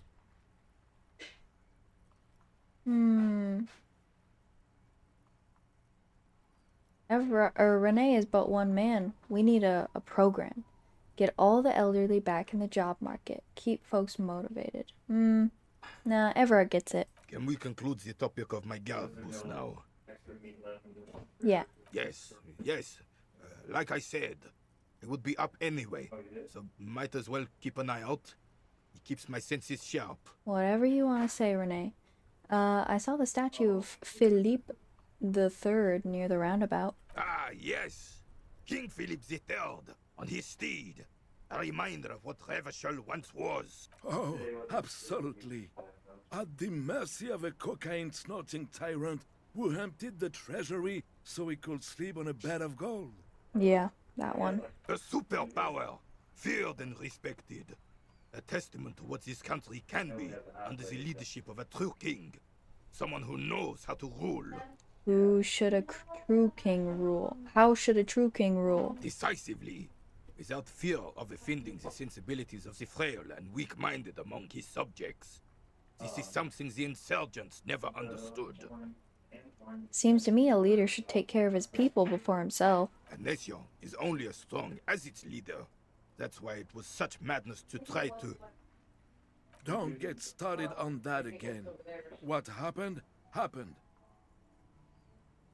The Carabinier doesn't reply, but his entire being communicates unbreakable resolve. No one and nothing can change this man's mind. He is as rigid as they come, still in that antique uniform. It's a symbol for him. What was that about cocaine? Oh, old Philip was a big fan of the purple nose candy the nobility loved so much. Purple? A cocaine connoisseur of sorts. His egocentricity is borderline legendary. You can't even take responsibility for yourself. How could you fathom the responsibility weighing on the shoulders of a ruler? That's why the Philippian kings use cocaine, for clarity of vision, to aid in their work. Regnum cocainum, Revachol's finest years. He seems to grow taller, brimming with pride about the past. Of course. Clarity of vision. Awareness. Philip III was even brought into this world with the help of cocaine. The court made him administer the dose to his mother when she was in labor. Oh? And it is well known that with the help of cocaine, only the purest, of course, he was able to connect with higher realms. I don't think giving cocaine to pregnant women in labor is a good idea. He's just making excuses for the king's habits, isn't he?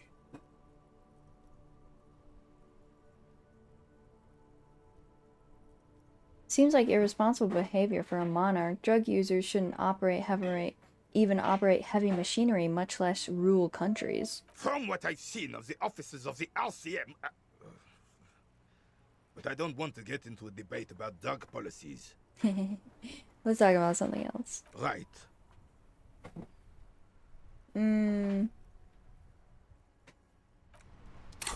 What's my composure at? Let me try. I like playing in the dark. Sharpens. Still, Dang. all you see is an old soldier refusing to replace his unit. Anything else I can assist you with, officer? Nah.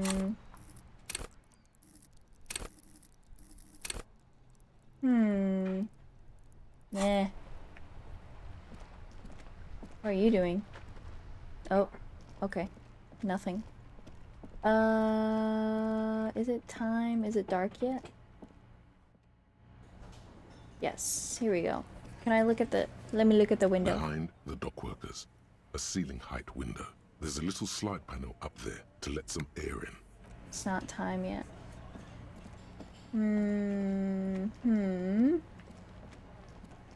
Nobody else I can talk to there.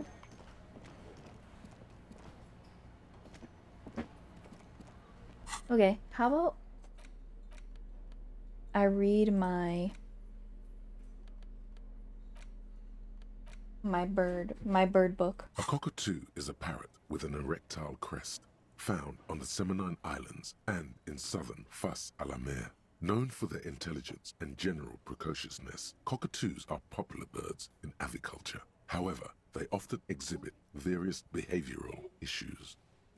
Okay, what more? This book talks about the delicate nature of toos, as well as introducing some of the most popular species among the bird enthusiasts. The funeral cockatoo, the major majestic cockatoo, and the most common bang bang cockatoo.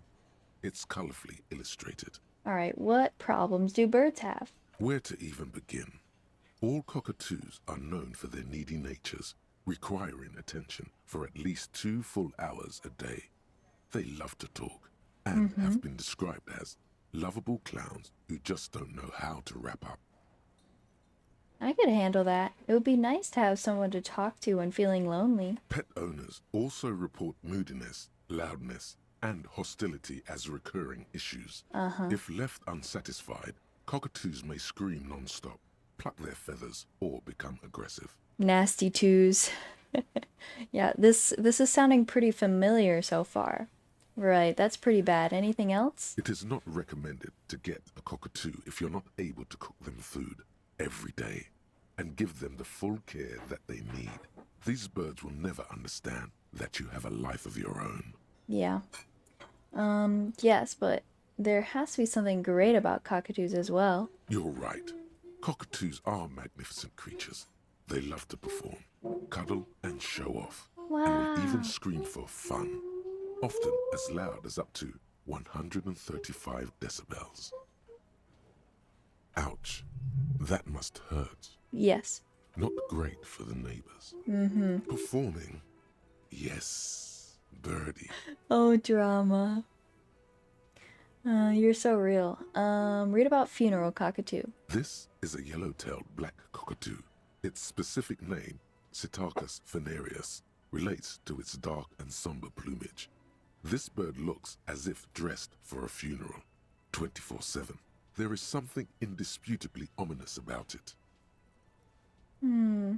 Read about the major majestic cockatoo. Perhaps the most impressive of all the species, the endangered major majestic cockatoo, is often described as the most flamboyant bird in the jungle. Its pink-colored wings and flowing crest embellishing its proud and bumptious nature.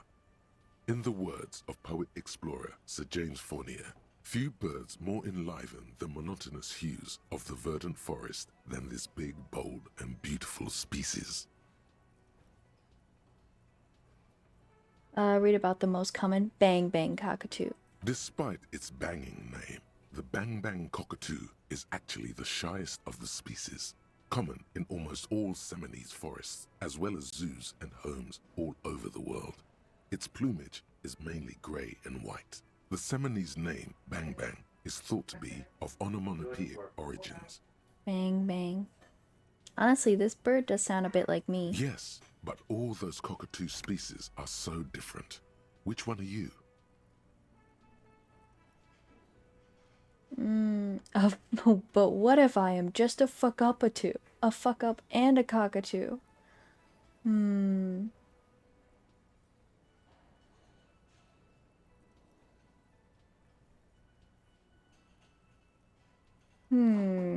What kind of two am I? Only the funeral cockatoo in its darkness can truly grasp the depths of my doom-laden soul. You're right. You're Cetarchus venereus embodied. This ominous bird belongs on your heraldry. Yes. Great. We learned about twos. Today we learned about twos. Can I look yet? Please, let me look, please. Behind the dockworkers. Ugh. Let me look. When can I look? When can I look?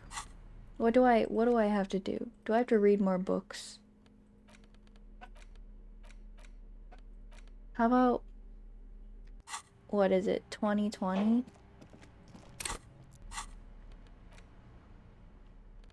I'm gonna go over to the apartments. Oh, I guess I could have gone the other way. Is this door even open? Oh, I could talk to Joyce. Can I enter this way? Okay, actually. Well, let's talk to Joyce since we're over here. Joyce! What's up, girl? You're back. Good. What can I help you with? What can you tell me about the strike? Everything. Right up to, but not including, trade secrets. Oh, I have other questions. I hope I can be of help. Tell me about Wild Pines. What we do. I'm afraid I don't speak for Wild Pines as a whole. It's a giant undertaking. There was a touch of discomfort there. She wants to merely represent. So what do they do? The Pines' core competency is logistics. Container shipping, freight, that sort of thing. See those airships there, blinking? Those are the shipping side of things. Okay. And that is the terminal. Another subdivision deals with energy, oil and gas exploration. They should offshore platforms. They should put Harry in Fortnite. They should. But would that be I guess they already have what's his name? Hobie from Spider-Man in Fortnite. So honestly, it seems like almost anyone's on the table. The Wild Pines Group is one of the original Revacholian Indo-tribes. Companies awarded royal monopolies by the king, the suzerain himself, centuries ago. The king is long gone, but several of the Indo-tribes remain. What are the other Indo-tribes? Saint-Baptiste, Elysium, an unknown entity known as Brightest Star. You're in good company, it seems. Why, thank you. How much money does Wild Pines have? I'm not at liberty to discuss the company balance sheet, but I can tell you that last year, the company booked more than 20 billion real in revenue. That's it? I thought Wild Pines was supposed to be big time. And to think, there are years when the group books losses in the billions. A wave hits the sloop. She grasps the mainstay for balance. Wild Pines employs 72,000 people, all of whom have families that depend on their salaries. It is a tremendous responsibility. Where does Wild Pines get all these billions? They started as an exploration and cargo fleet conducting trade between the Samaran and Insulindian Isolas 250 years ago, when Pine ships explored the South Seminese and charted Lormentang on behalf of the suzerain. Centuries of care, deliberation, and madness have gone into this endeavor. Vessels pass through the great unrest to re-emerge with apricots in tow. The logic of the system is totalizing. It's taken everything from its employees to build it. Probably helps to start out with a royal monopoly. You know more than you let on. Certainly it helped, but most of the original Indo tribes have failed or been absorbed. To survive, Wild Pines had to grow and adapt. No suzerain did that. What does such a huge system want with a place like this? You mean aside from being the terminal's legal owners, who are responsible for moving 8% of the world's cargo? You don't keep it moving. The workers do. The company is nothing without them. We built this district. And the workers are the ones that still do it. We. There it is. She owns up to it. Ah. All the best parts of it. Rue de Saint-Ghislain, with its bastions. The plazas Meteor and Mosaic. Even some of the old street lamps have been put back thanks to the investments from the WP.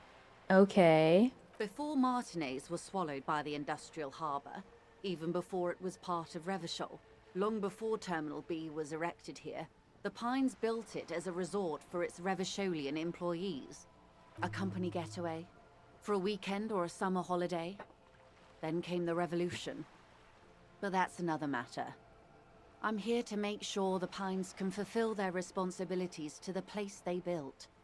With your help, hopefully, says her warm tone. Do you know something about these tattoos? That's the man who was killed. I'm afraid this is a discussion for once we've cleared the lynching question.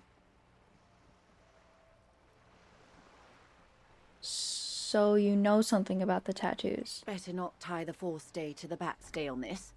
I hope there is something else I can help you with. Okay. We come back later. I go up to apartment. I read one case file from the ledger. And then we talk to the smoker. This way. She's still in there? Up.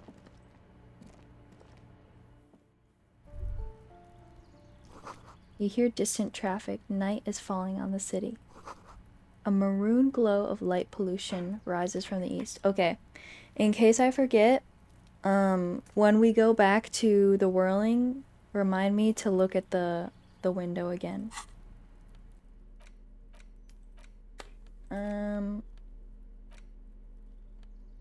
Case file. Here we go.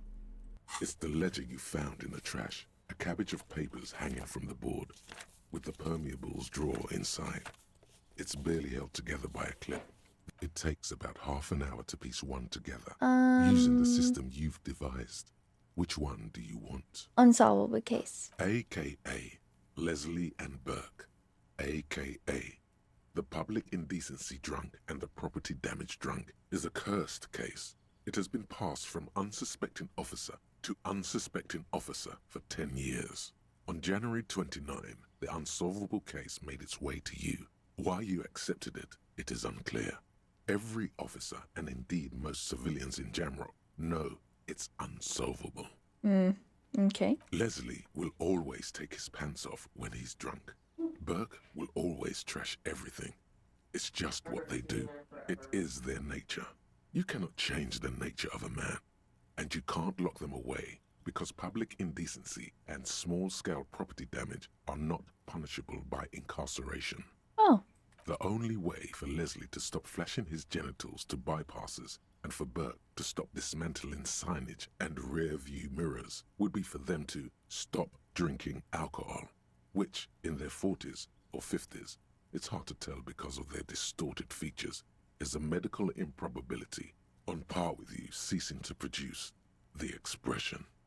Couldn't we just keep them off the streets? You would think that, but you're wrong. Where's the fun in exposing your genitals or breaking stuff in your own home? No, Leslie and Burke are on the corner of Main Street and Perdition, because that's where the action is. Can you keep yourself off the streets? No. Threatening, fines, dragging them. He spawned in. Locking them up in the hellholes they What's live in. up, bro? Locking them up in the station. Hypnotherapy. Even trying to get the local gang of Zemyaki to take them out. The Zemyaki gave them ethanol, so Burke and Leslie would expose and rampage even harder. You tried it all, and still the complaints wouldn't stop, as they hadn't stopped for 10 years. Jeez. It's plain to see from the files that you, Satellite Officer JV, and Special Consultant TH, had more important cases to attend to. You uncover cross-reference to several ongoing investigations, each brought to a standstill every time you drive down Main Street. Because there they are, on the corner of Perdition. And what is Leslie doing? Public indecency. Good, you're learning. If the files are to be trusted, that's all there is to it. That and Burke breaking things, and the fact that they're both drunk. But then again, so are you. The case becomes considerably less comic one day when Burke takes a swing at your ledger. Uh-oh. He must have it confused with the property he likes to damage. But the joke's on him. You're drunk out of your mind on potent Pilsner. You slam the hardened plastic board in his face. Then you proceed to beat him unconscious with it. Harry. In the process, the ledger sustains damage. The compartment within, reserved for permeable documents, is jammed shut. You stop your assault on the now unconscious Burke to open it, but are unable to do so. The officer began to cry, reports Leslie, who, at this point, is tending to Burke. He came at us, and at us. I think he was trying to kill Burko. While trying to kill Burko, you slowly come around. The permeables compartment is open. You've smashed it open on poor Burko's kneecaps. Jeez. The good news is, Burke can't walk anymore. Harry was feeling a little too silly that day. Yeah. Can't get out of his apartment. A little and too in silly. bed. With Burke to tend to, Leslie cuts back on the indecent exposure. Maybe he flashes his genitals to Burke. Who knows? But both drunks are off the street. The complaints stop. The unsolvable case is solved. Oh, great way to solve the case, guys. Which is also why the officer responsible narrowly escapes a disciplinary hearing. The end. Do you want to read another one? No, I don't. Not much has changed. No. Let's do something more fun, like talking to this man. Gendarmerie, you found me. The young man on the balcony gives you a bright smile before taking another drag from his cigarette. His slender figure is backlit by city lights, its distant streets and motorways flashing like diamonds. Yeah, we got your hint. Found the key right under that stone. Beautiful. He replies, smiling. As he looks at you, something sparkles in his eyes. So tell me, are you here to make things right again?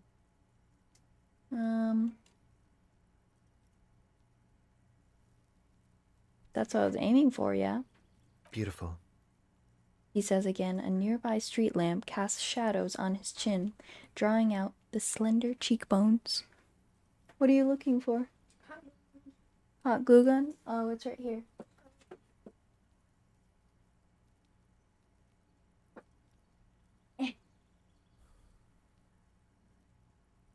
Here. Thank you. You're welcome. I have some good news for you. My Sunday friend is visiting me tonight. I told him about you and he'd like to say hello. Step in. He's already waiting. By the way, I'm really digging the view here. Point to the city skyline. Mm-hmm. That's why I chose this place. He looks away, his Martinez cigarette... is special, isn't it? Sorry. He looks away, his cigarette and glowing in the dark. Wait. Suddenly you are digging things? Are you jealous, Kim? Speak up. Speak up. I can't hear you. Why would I want to meet your friend? Trust me. You do. Very well. I'll talk to him. But first I want to talk to you. I have so many questions. That's nice, but I don't have anything to tell you. It's my friend you're looking for, not me. Oh, but I am looking for you. He takes another drag of his unfiltered cigarette and looks around. It's getting dark and the neighboring windows have lit up, one by one. Downstairs, a cat crosses the yard, disappearing into the bush. Besides, I've got to run. Something tells you you're never going to talk to an individual this cool or mysterious ever again. But I just found you again. Just look at it. It's a beautiful night. Who's going to stay in on a night like this? Only if you promise we'll talk again. It's important. Something flutters in the corner of the lieutenant's mouth as you're saying those words.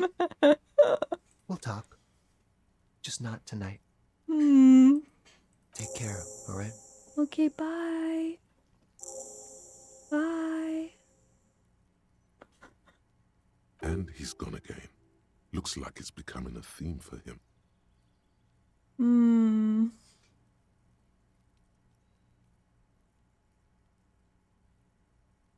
He's always leaving. Why is he always leaving, Kim? Who knows, detective? It's a mystery. He says, turning his face away from you. You want to say something to me, Kim? There's something so different about him that I just can't put my finger on. Different, of course.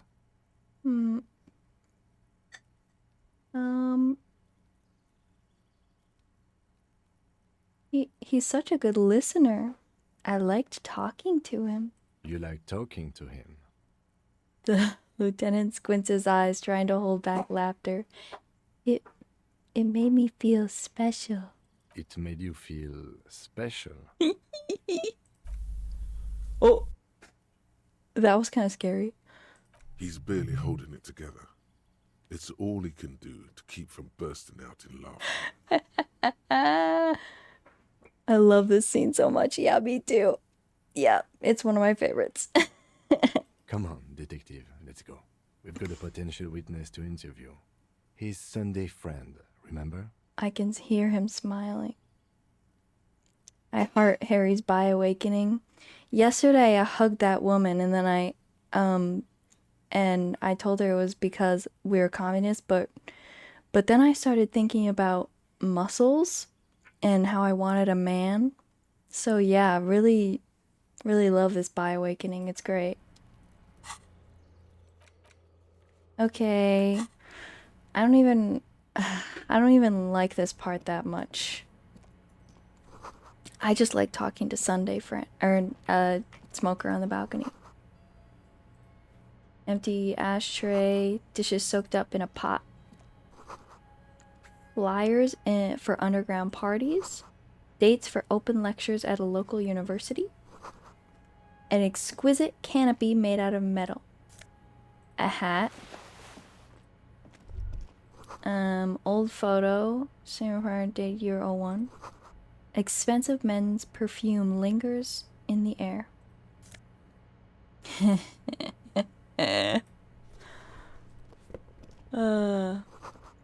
Buckets of paint on a layer of old newspapers.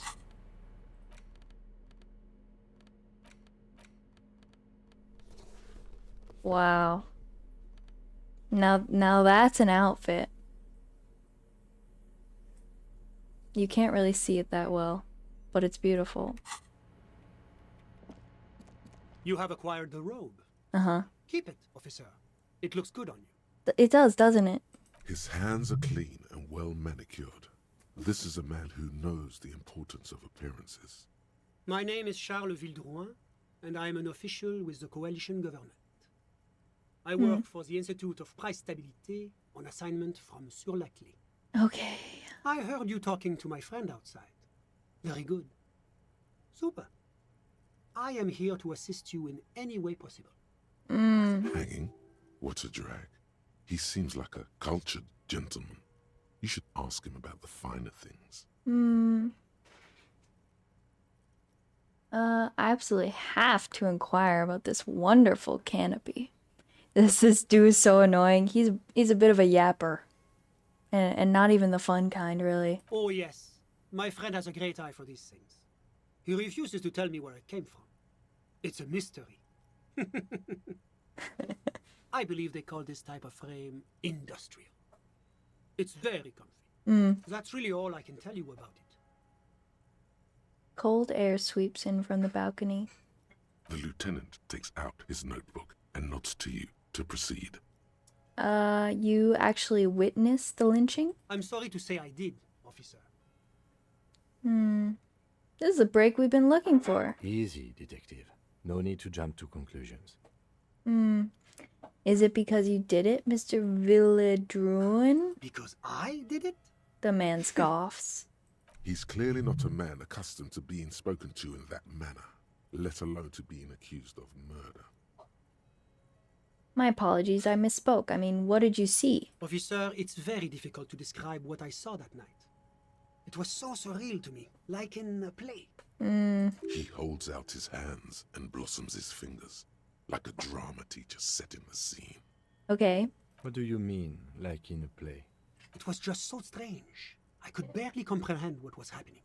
Okay, and? I was on the balcony when it happened, getting some fresh air. I remember that first they came in, carrying what looked like a body. And then I saw all the surrounding windows go dead, one by one. That's when I understood. I should not be seeing this. Sounds like the victim was unconscious, or at least incapacitated. Well done, detective. How many of them were there? I couldn't tell you exactly. Less than 10. Maybe 8? The lieutenant sends you a sharp look at the mention of that number. Were any of them huge? Like 200 kilograms huge? That's a giant you're describing. No, they were all quite human, as far as I could tell. What happened next? I went back inside. Okay. Were you able to see anything from inside? Officer, the yard was pitch black. There was nothing to see, but I could still hear their voices. They were threatening to kill that poor man. Were they men, women? All men, I presume. But again, I couldn't see very clearly. What ethnicity were they? I believe they were mostly white, though I believe I saw 2 Areopagites among them. And I am quite certain that one spoke with a Mesk accent. What happened next? Well, that's the strangest part, officer. Nothing happened. It was oddly quiet for a public lynching. What do you mean nothing happened? They lynched a guy. Eventually, their shouts died down, and that was all. There were no gunshots, no celebratory shouts, no anything. Why didn't you call the RCM? You're right, of course. That is what one is supposed to do in such circumstances. I was simply in shock. I'm afraid I don't have anything else to add. About what time was all this happening, approximately? All I can say is that it was late. So let me get this straight. You didn't actually witness the hanging itself, did you? No, I didn't see the corpse until the following day. It seems this wasn't the break you were hoping for. I think we have everything we need. Thank you for talking to us, Mr. Villedruin. Of course. Anything I can do to assist the RCM. What's an official like you doing in Martinez? The coalition is only looking out for the price stability. Inflation is a killer, like a heart disease blocking the normal circulation of the economy. It must be controlled. The economy impacts the entire international community, which is why it requires international oversight. Here we go. Okay, but what are you doing here in this apartment? Well, I'm renovating it. It is an interesting project. The building used to be a 12-story skyscraper before the cannons took the top 4 stories off. This, of course, happened when the coalition forces landed here. You could say I'm undoing some of the material damage the international community caused when we arrived here. So you're some kind of bureaucrat? Yes. As I said before, I am a commissioner from Sur-la-Clé working for the Institute of Price Stability. This is one of the main projects of the Moral Inter. Wait, there isn't actually an Institute of Price Stability, is there? Or maybe there is.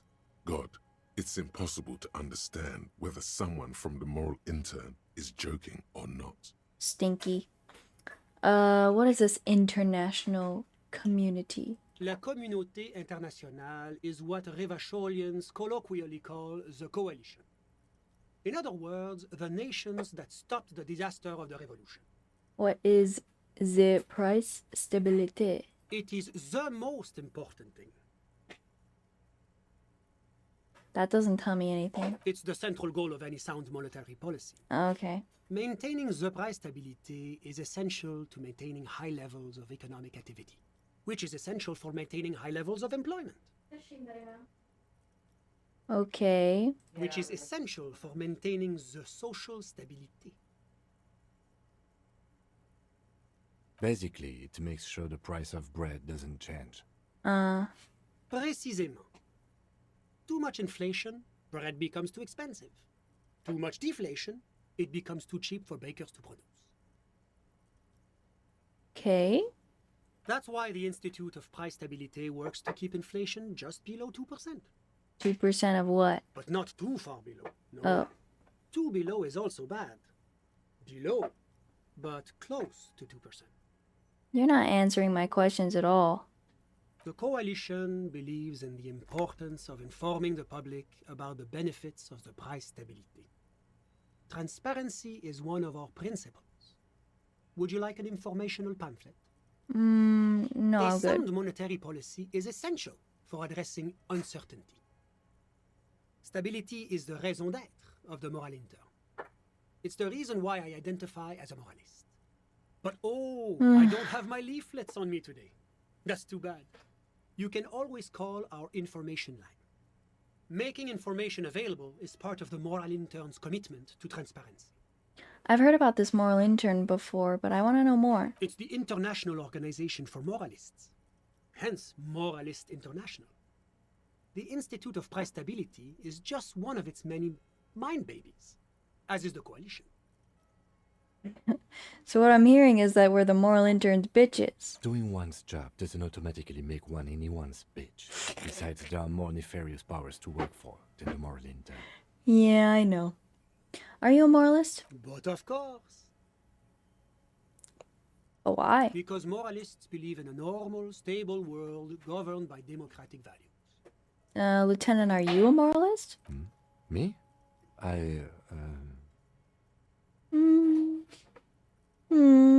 You've managed to catch the lieutenant off guard, but only for a moment. He quickly recomposes himself. Uh-huh. Love putting him on the spot. Yeah, I do.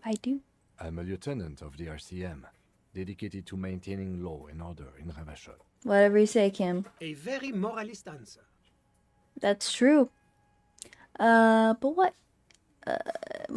Martinez doesn't seem very normal or stable to me. Martinez? No. Martinez is something else. Don't you want to make things better? What about the rest of Revachol? Is it a part of a normal world? Revachol is generally difficult. It's led by an interim government, which means it hasn't yet achieved full democracy. But they are working towards it. You're all doing very well here, relatively speaking. Moralism is the ideology of foreign occupiers. Revachol must be governed by Revacholians. Of course, the detective's personal views do not represent the views of the RCM. Your full autonomy is important, I agree. But it's an ongoing process. Nothing happens overnight. Yeah, but you guys, never make anything happen. Now, enough of this delightful political interlude. Was there anything else you wanted to ask? Tell me about Sir La Clef. What's there to say? Sur la Clé is a modern, La urbanized Clé. country that measures very high on the Human Development and Freedom Index. Uh-huh. Mostly, though, it's known as the executive heart of EPIS. EPIS. Moreover, it is a great sponsor of less emerged countries. Revachol is only one of its many darlings whose progress it supports and cherishes. None of these characters are brave enough to say EPIS. Darling, that can't be an official designation. What makes Revachol Sur la Clé darling? Because a great percentage of Revachol's culture hails from Sur la Clé. Its language, its people, its cuisine even. Or at least in the downtown La Delta area. Oh? Jamrock and other parts of the international zone have been mercifully spared of Sir Leclerc's love for meatballs and mashed potatoes. Well, I mean, meatballs and mashed potatoes aren't bad. I don't know if they're my favorite, but they're certainly not bad. Enough business, let's talk about something else. Whatever you wish, officer. Can you tell me about your friend? Ah, my friend. My friend is a good young man. His family immigrated here from Kedra, and life has not been easy for him. But he understands the importance of education. He has taken his future into his own hands, and that's all that matters. What's Kedra? Kedra is a candidate member of APIS. But, between you and me, their potential membership is a more contentious issue. What do you mean? That it's never going to happen. They entered negotiations in 21, and it's been pending ever since. But that doesn't tell me anything about Kedra itself. Is it warm there, cold, something in between? It's warm. It's also known for its mandarin trees and dust storms from Supramundi. Kedra's an emerging market, but it still has a long way to go. Maybe that's why my friend's menage decided to emigrate. How did you two even become friends? How did any of us become friends? Bad things happening on the Insulindian Isola? Oil platforms ablaze in the night? Civil wars lasting for years? Finally, the international community is forced to step in. You're describing how the coalition occupied Revachol. One of the wonders of democracy is that everyone is allowed to have his own opinion. And not just allowed, encouraged even. Have you ever tried debate? There's a joke here, and you know what it is. Come on, it's so juvenile. Besides, there's no way this man is going to get it. Wait, what joke? That's why it's good. No. No. Wait, how have I never seen this before?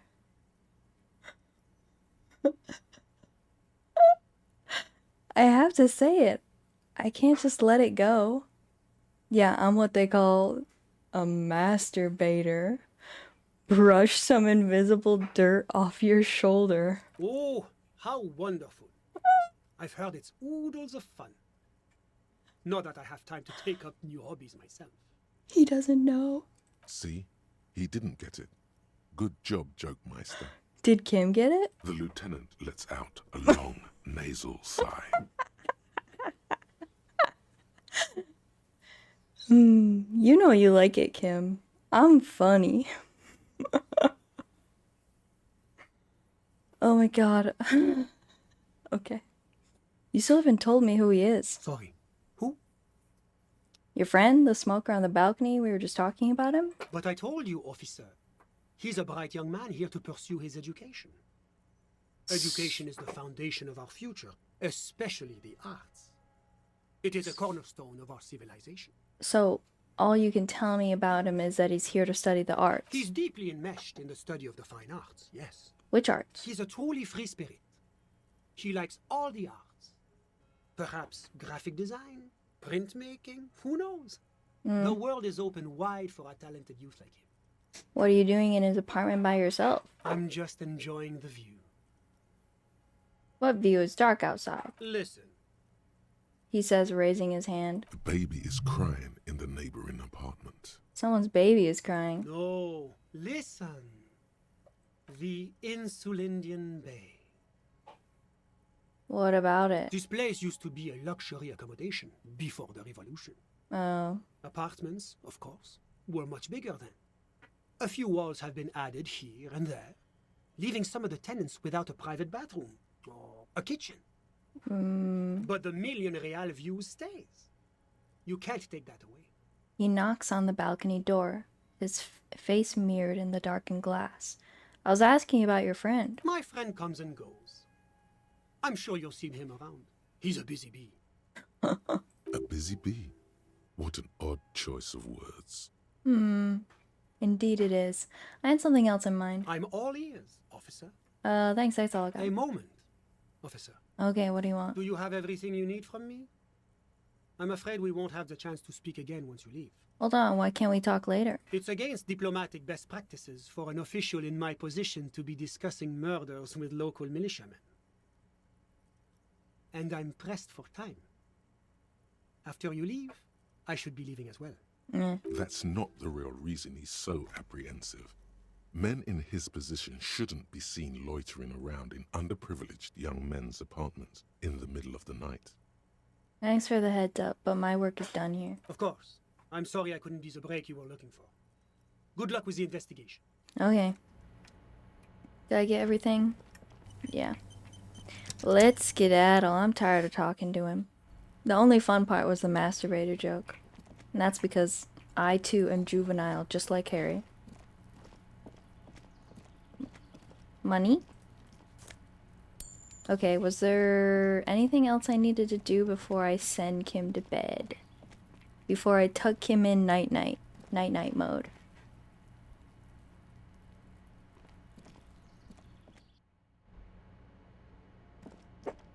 Kim wanna go sleepy? Kim wanna go sleepy? Aww.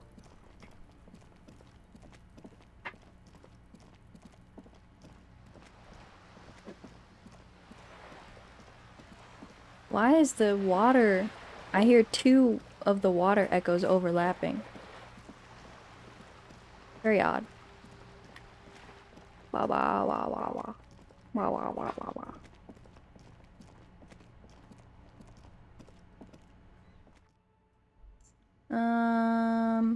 Oh yeah, can I look at this now? Behind the dockworkers, a ceiling height window. The What? hawthorn branches scrape the glass like bony fingers.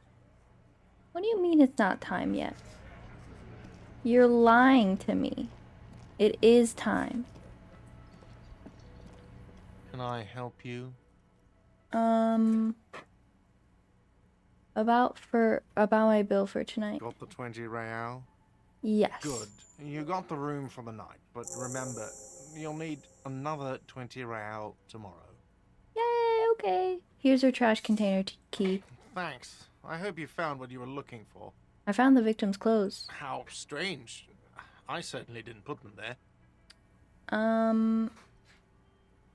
Maybe you don't remember putting them there. Maybe you were sleepwalking or in a fugue state. I think fugue states are more your forte, officer. You got me. You got me.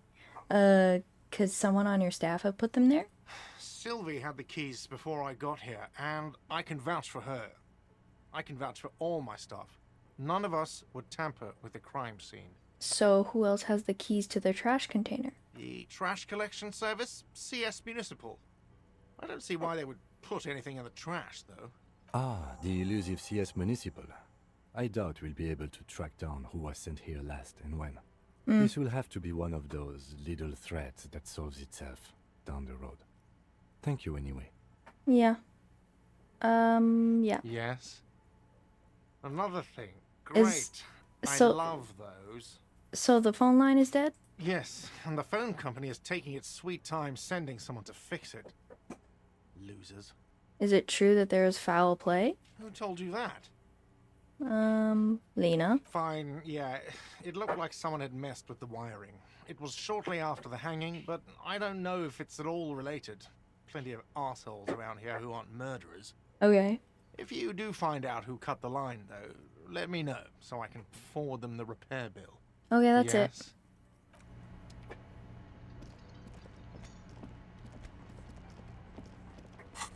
Who put the clothes in the trash?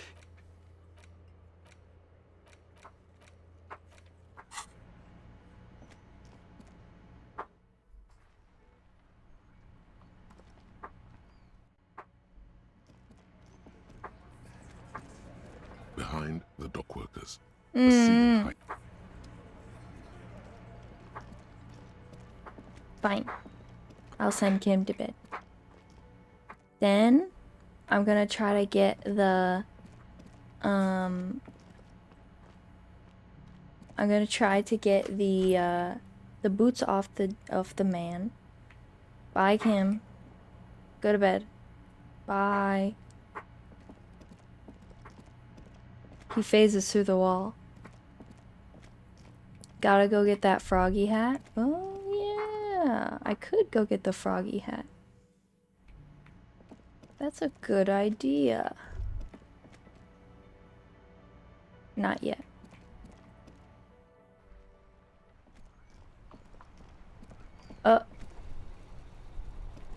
Where's the MC ain't here? Wait, did Kim just take it? Where did he put it? Oh wait, I can't. Oh, he's gone. I'll get it tomorrow. Speed from Kuno. Oh, I think I need to turn my light on. Having trouble sensing me.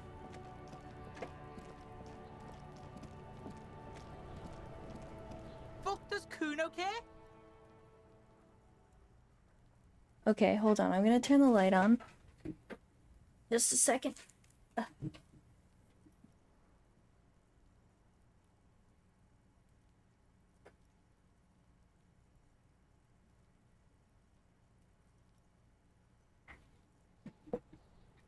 Bleh.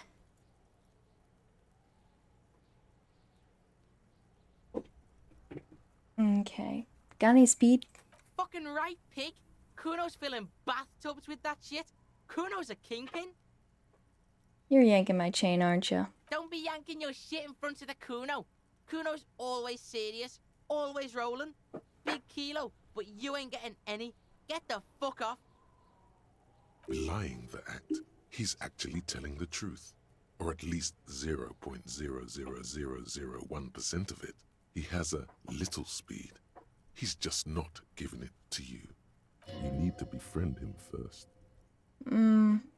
Right. Kuno doesn't fuck. That's gonna be difficult. Okay, fine. We try to get the boots off the man.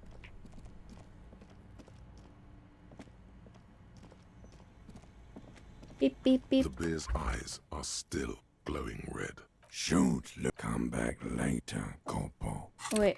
Amuse. Close the door.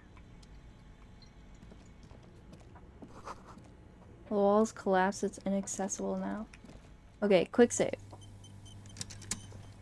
The bear's eye, the body is reluctant to let go of the boots, as though it were its last bit of dignity. I want him. Whatever you're planning to do, you need to do it before you catch pneumonia in the cold draft coming from deep inside the fridge. I don't think that's how pneumonia works, but okay.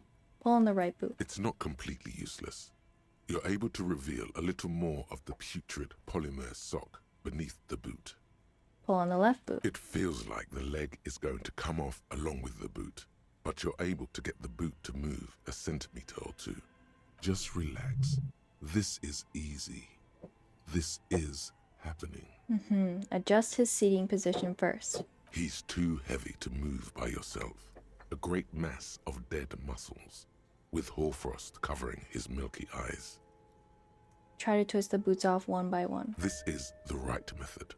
It takes some time, but eventually the boots come off, with nasty slices of polymer sock stuck to even bigger pieces of skin and rotting flesh. Take stock of the damage. Not good. Let's pin this on the bear. The ice bear tore up his legs with its claws. As for the boots, you can't possibly do anything with them until you've cleaned and disinfected them thoroughly. Yes, these absolutely need to be washed before. The stink is incredible. Didn't the Whirling have a kitchen? It does. It does have a kitchen. Alright, boys. We're gonna be making dead man boot soup tonight. Who's hungry? Who's hungry? I'm hungry. I'm hungry for dead man boot soup.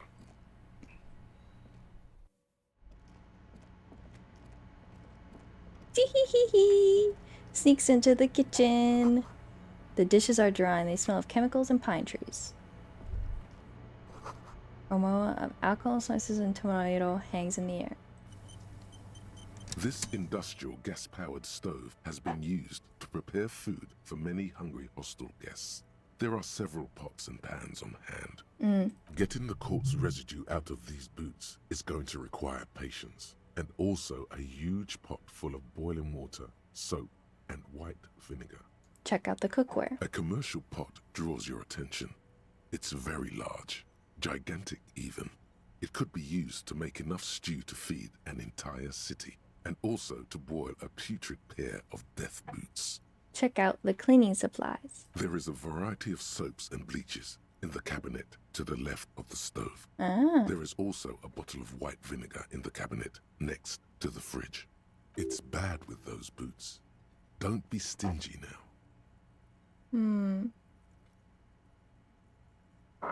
The boots are really disgusting. Pour dish soap and the bottle of white vinegar into the pot. The delicious smells of cheap soap and vinegar waft up from the pot. Yum. All right now, chef. Light up the stove and boil them. Add the water and the boots to the pot. Bring it all to a nice boil. The strong smell of vinegar forces you to step away from the pot. The water slowly comes to a boil. Wait. Strips of polymer fabric and human tissue separate from the lining of the boots. Oh. They float to the bubbling surface. Beautiful. A 2-course dinner of rotten flesh and hardened ceramic. Wait, some more. The boots look cleaner and cleaner. Those bits of human flesh are beginning to look cooked. Ooh. You can smell it too, just like beef stew. Oh, a little more? That's it, chef. The boots are as clean as they're going to get. Steam, dense with the smell of strange meat, disappears into the vent above the stove. Dump the sock in the flesh stew and examine your new boots. A pair of real beauties. The boots are shiny, hot, and reek of vinegar. Just perfect. Master Chef out. Okay. What do these do? +2 authority? Oh, that'll help. -1 composure, though. At least I can use them to talk to Titus. I'll try to talk to Kuno before I go to bed.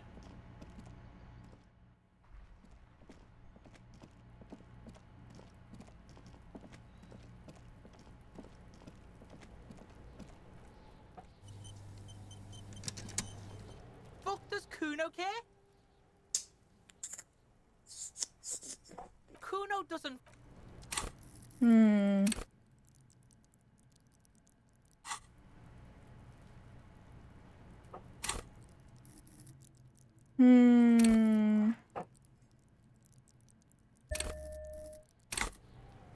Fuck does Kuno care?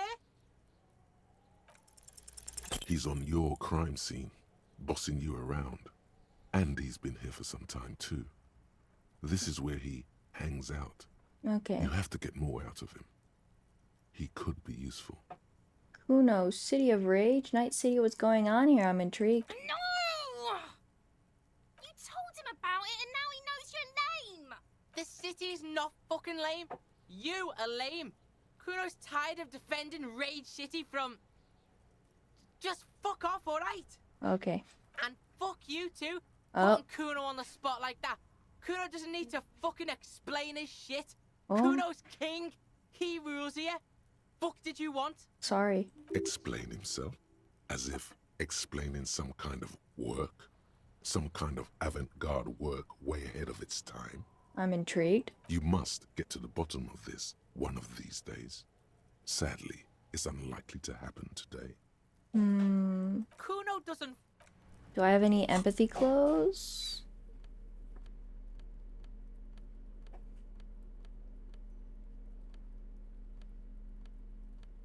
No.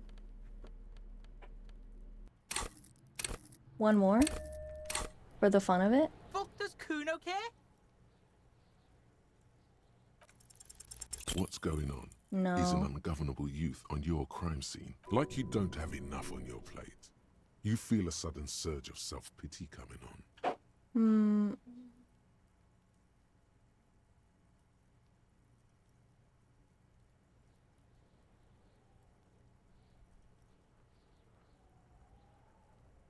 Oh no, you must have seen all kinds of things throwing stones here when I helped the RCM bust a murderer. Fuck no. What are you? Fucking mentally handicapped? Probably. Kuno, they've almost made you a snitch now. Ease off, see?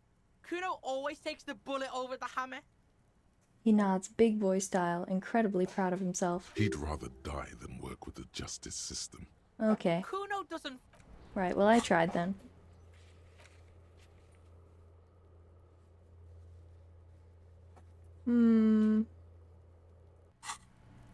Okay.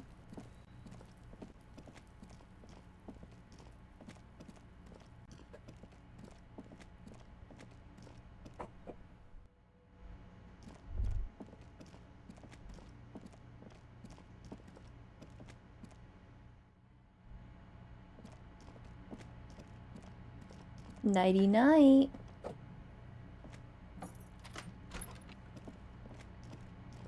Honk, bed is still cold from the shoo. broken.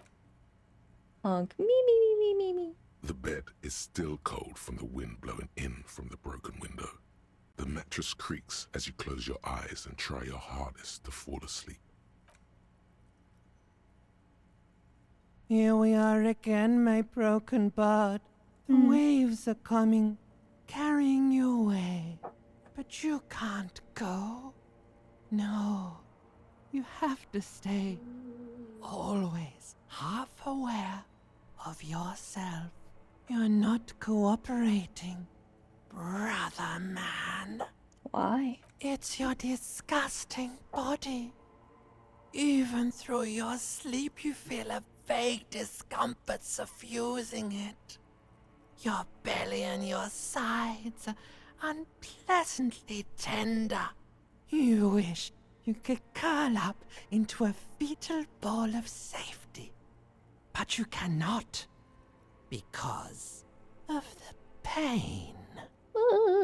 That pain in your right side is your enlarged liver, by the way. As for your kidneys, you've really been compounding the damage lately.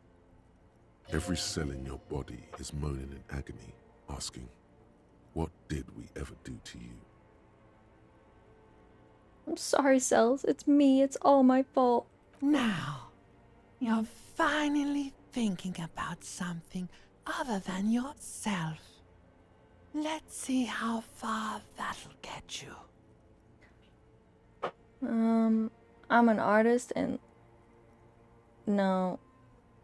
Yeah, I'm an artist and liver damage is my art. Oh yeah, baby. Frame your suffering as a masterpiece. Only one problem. No one's watching. It's boring, buddy. Boring as death. You're just stuck here, in the half-world. Could try looking at other people. Really looking. But why would you want to start doing that?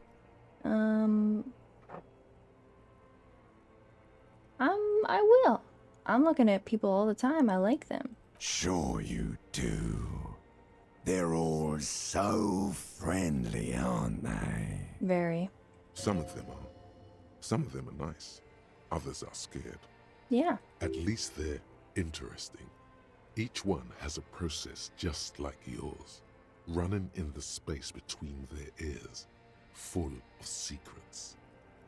People are beautiful, statuesque, parodies and tragedies of themselves.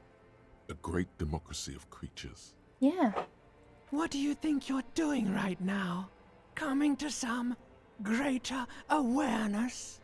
Look at all these lights, blinking in and out of existence. Thoughts! You're just pretending that you're asleep, even to yourself, while the world goes on without you. And we go on. Let it. Let it. But it never seems to let you go, does it? Time to rise and wipe that shining sweat off as best you can. Gather your bearings. Rock and roll. If you say so. Put on your prettiest face for the masses. Open your eyes.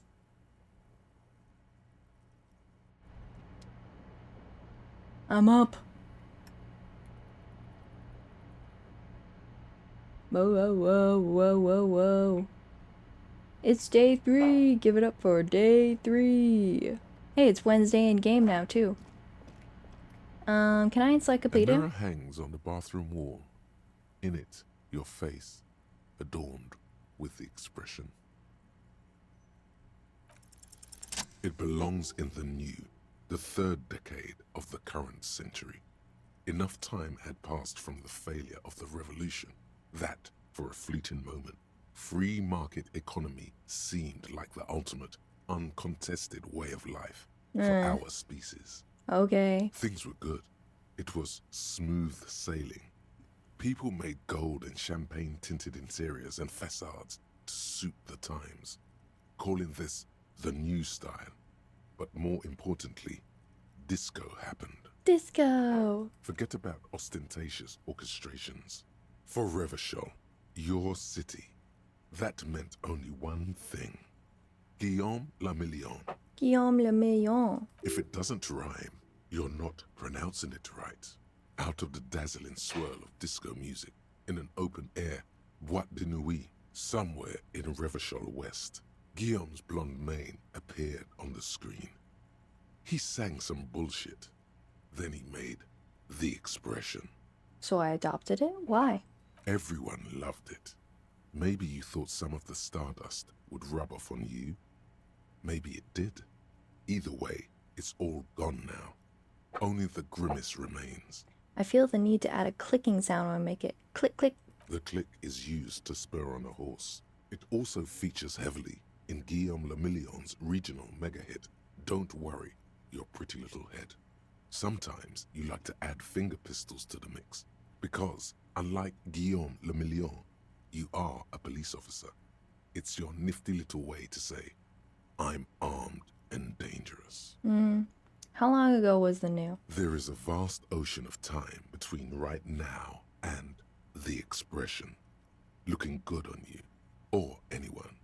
2 decades, if the calendar is to be trusted. Humanity has run aground in that time. It's a different world now. The expression is a relic. Anything else? Like who I am? Why did I become a cop? Why did I drink myself into oblivion? You have some understanding of the near history of disco, plus the trivia you've picked up along the way. Episodic memory, however, remains in the dark. It may never return. You should prepare yourself for that. Does this have anything to do with ostentatious orchestrations? Not really. OO must have just stirred your mind. They're more like a disco rock band anyway. Okay, I guess that's it then. It doesn't have to be. You can swoon over Guillaume and his champagne-corked smile whenever you want to. Maybe some of the stardust will return.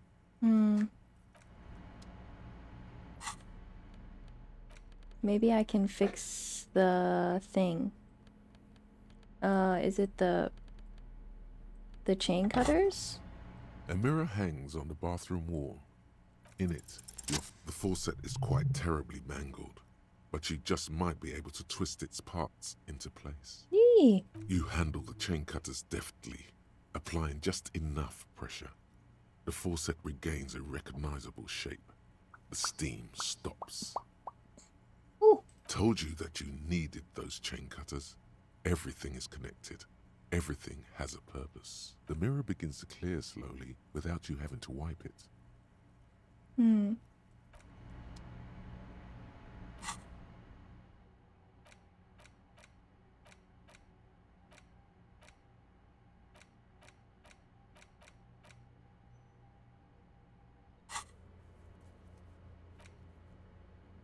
Okay.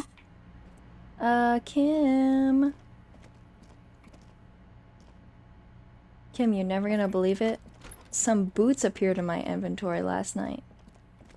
Isn't that crazy?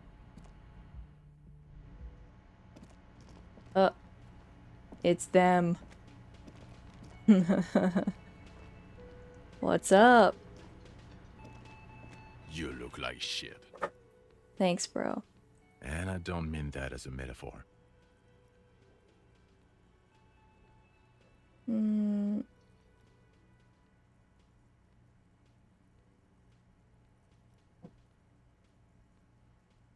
Looks don't matter, it's what's inside that does. Yeah, I know.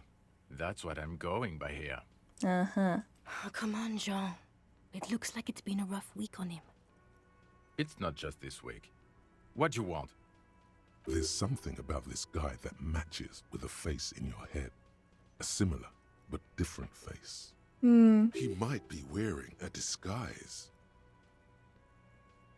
Cool shades, are you wearing a disguise? Yes, it's a hobby of mine. He looks at you inquisitively. As if waiting for some kind of reaction or response. Something to click. It's not happening though. Kim. Who is this guy? Kim, who is this guy? I'm not getting involved in this.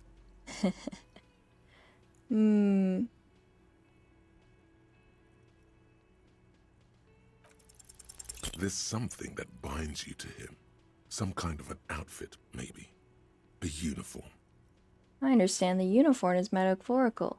I'm actually seeing the working class, right? I want to say, yes, I think. Level with me here for a second. Are you working class? Fucking politics again. You know what I'm more interested in? Me solving the case of the hangman? You solving the case you're on. I'm passionate about that. So maybe get to it? Got some questions for you. I'm a cop. About what? You don't look like a cop. You know what you look like?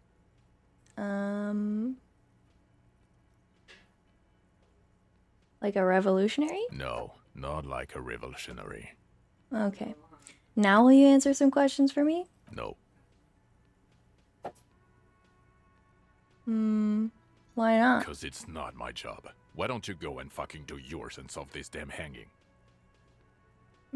If you don't want to answer questions, maybe you want to hear me say things? Actually, I don't want to hear you say things. Oh. Come on, Jean. Okay, say things. I want to hear you say things. Okay. Suddenly, out of nowhere, case-related things start popping up in your head. Okay. I'm doing this investigation. A man is hanged. So, do you know who hanged him? Not yet. Yeah, I can see that. Hey, why am I even telling you this? I don't know. Why are you? He gives you an odd look. It's like you felt it would be intellectually stimulating and would lead somewhere. A custom even? Strange. Strange indeed. Oh my god, there's more. You want something more? What? Okay, so, I don't know. Oh my god, there's... Okay, see you around. In an RCM patrol officer's uniform winces as she notices you.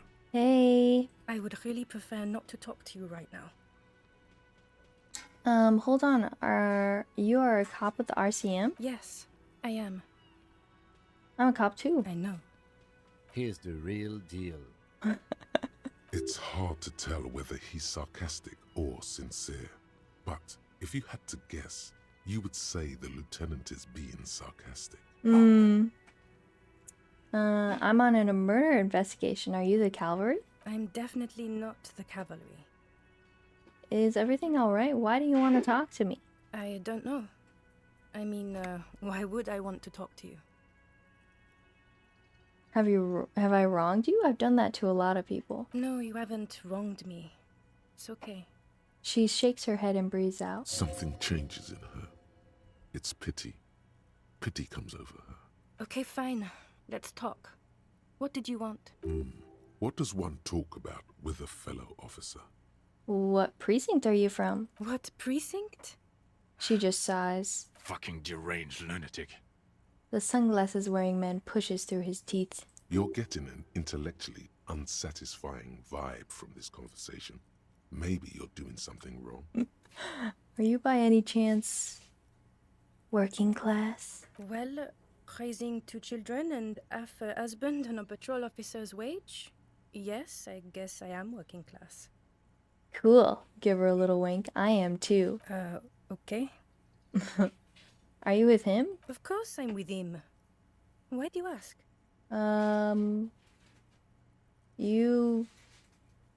I kind of just want to know what this... And you look like you don't bathe, on principle. Okay. Please, let's not turn this into another exchange, okay? I deserve that. You're police, right? Cool, so am I. I don't know what to say. Don't say anything, Judith. What are you, the police, doing here? I'm just looking out for... No one. I'm just a man with sunglasses. And you are? A policewoman. Yes. A policewoman who just wants to do her job. That's all. She says quietly and looks away. Something about the man with sunglasses and you, the energy between you two is making her uncomfortable. Okay, goodbye. Can I... I can't believe this shit. Okay. Oh. Guess who it is, guys. Wait. Composure. Do I have any composure?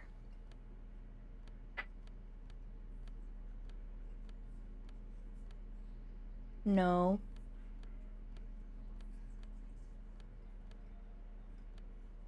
Oh, I have +1 composure. What's up, bro? Hi, gendarme. Another rendezvous. Hello, adjust your I tie. see you found yourself a little something from my wardrobe. Not bad. Not bad at all. What brings you here? What are you doing here? Admiring the atmosphere. What about you, officer?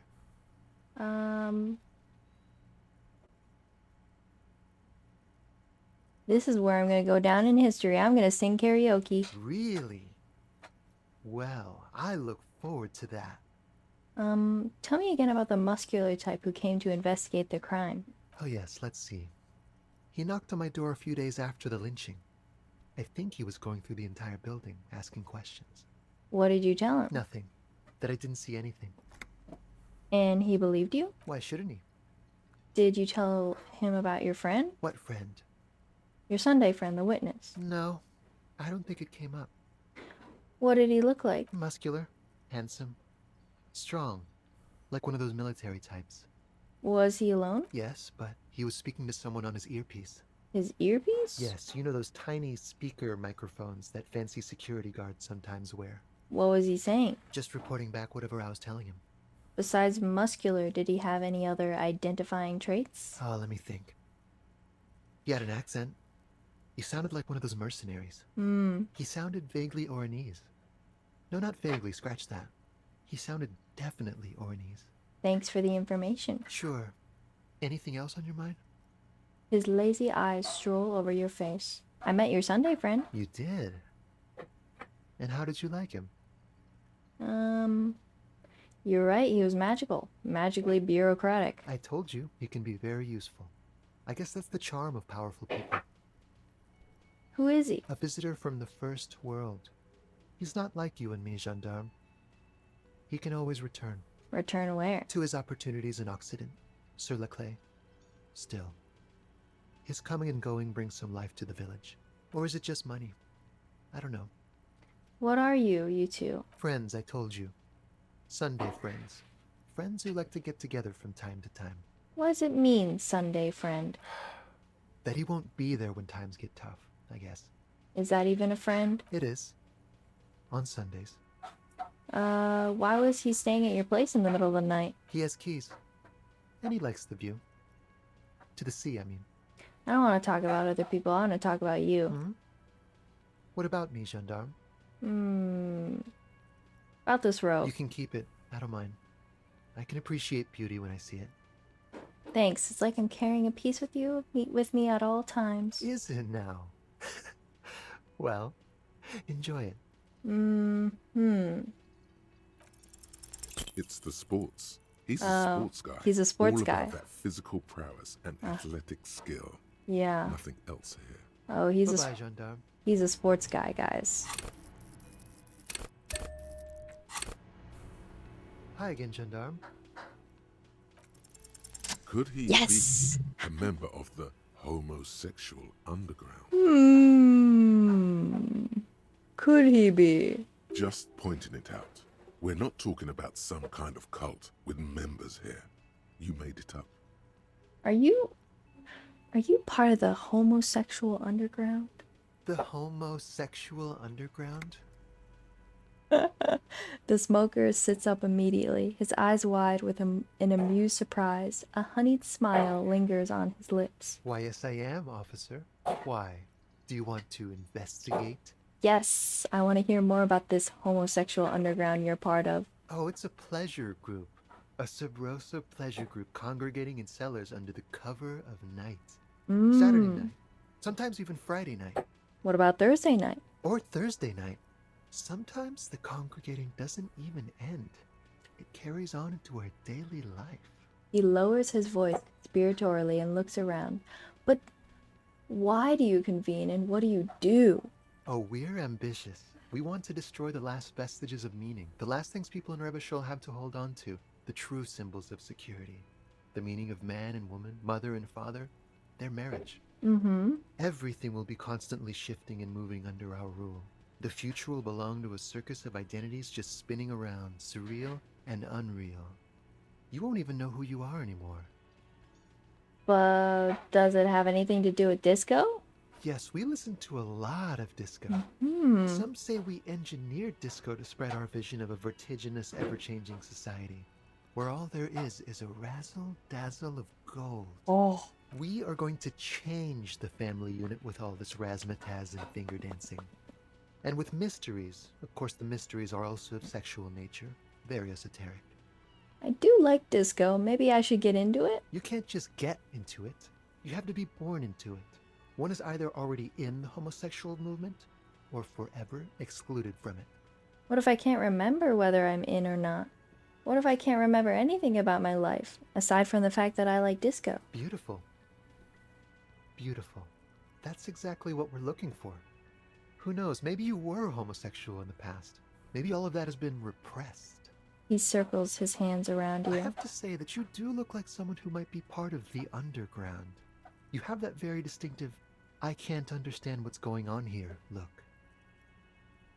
This is gonna be like a 20-hour mind project for me. 20 hours at least. Absolutely wonderful. A man like you can figure out his sexuality in a working day. It won't be 20 hours unless you want to enter the heightened realms of the phantasme erotique afterwards. It may be 20 hours or more, but that would be on your own time. Bye-bye, gendarme. Bye. Thanks for the thought. I'm gonna think about it for 8 hours now. Yeah. Oh, I'm thinking.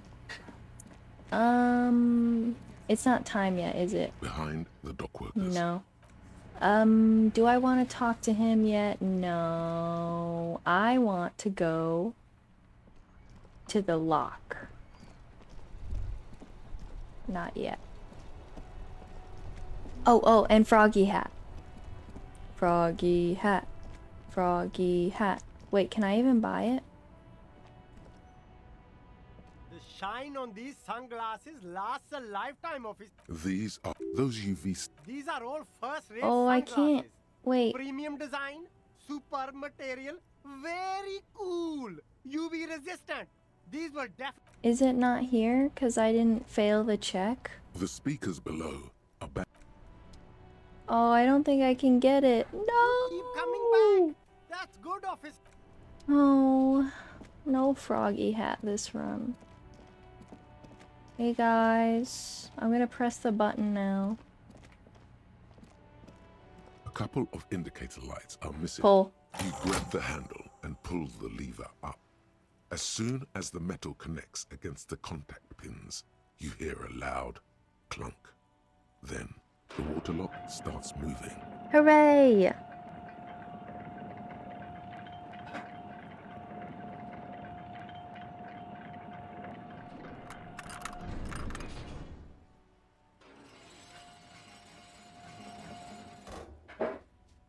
Okay, if we ever need to get to the coast, then this is the way.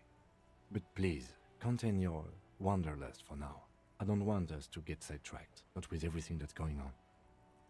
Anyway, let's wander. Radio relay hums with electricity. Ooh, money. Gimme. Thank you.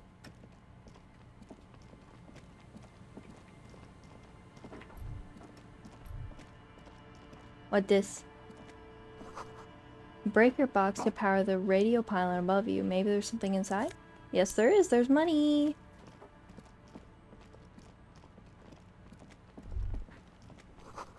Creaking ahead, a broken axle groaning. I'll take this. Bottle drained of all its booze is frozen on the ice. Money. Thank you. Okay. Ice just off the coast crackles shifting. Time to, look. The banged-up motor carriage lies half submerged in the icy water, slowly sinking into the Insulindian Ocean. Only the cabin top, rear wheels, and the engine remain visible. It must be cold and lonely down there, in the icy water. Yeah. The seawater has already started to corrode the metalworks. Remember the tire tracks in Martinez? This is where they were leading. So this is where all the tracks were leading to. It appears to be so. The lieutenant has a peculiar look in his eyes as he inspects the wreckage. Let's investigate. I agree. We should definitely investigate. You get a sudden sinking feeling. Stomach acid comes up as you look at the motor carriage in the deep, dark, cold water. Why the doom and gloom? It's just a sunken motor carriage. Some motor carriages are bound to end up in the sea. Run your hand over the cold metal. The motor carriage is properly stuck in the ice. Getting it out would require a team of specialists. A single day in the salty seawater would ruin most vehicles, but this one looks worn even in places the salt water hasn't touched it. What is the make of the MC? Can I see the logo? The logo is too deep in the murky water. You can't make it out, but you do see a monkfish float by. How long has it been here? The ice hasn't closed around the vehicle yet. My guess is it's been here since last Saturday or Sunday. The estimate is correct. The incident probably occurred on Sunday evening. What should we do? Let's wait for the low tide and see what's inside. Great idea. Then we can get the things inside. The joyrider must have left something good inside. Guns, papers, maybe a cool jacket. A joyrider jacket. How long will it take for the low tide to come in? I don't know. An hour or two, tops? Sit on the swing and wait for the tide to recede.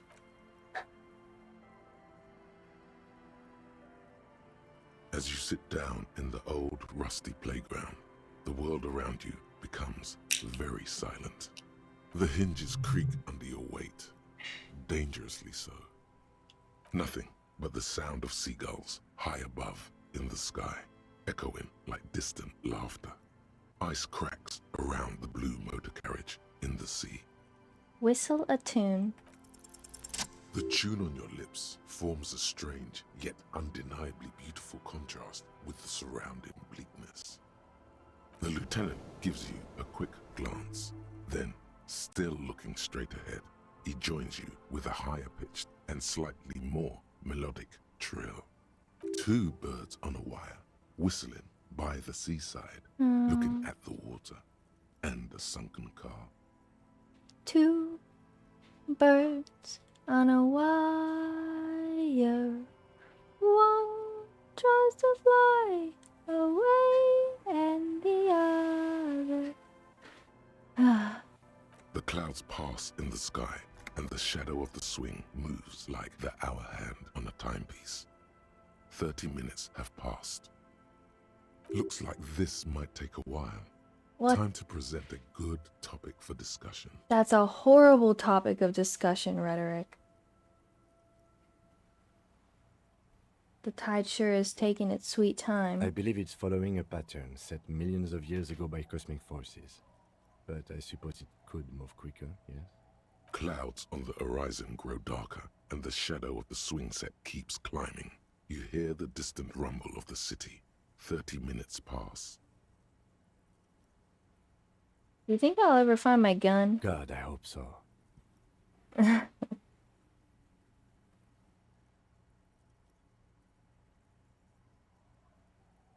I've been thinking, if I put enough time into eating right and exercising, I could turn myself into a living weapon. Then I wouldn't even need a gun. Your voice echoes on the water, strange and out of place in the environment. 30 more minutes pass. Can you make out the mark now? Detective, I've been able to make out the mark ever since we arrived. I find it odd that you haven't. It's a Coupris, Model 40. His eyes turn to you. Yes. Why haven't you? It is a simple and rugged machine, favored by working men, government offices, firefighters, animal control people. You know, those kinds of people.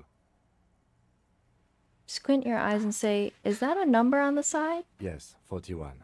What do you think it stands for? It's as if he knows what it stands for, but wants you to say it. It's pedagogical. Does he know something about that speed racer?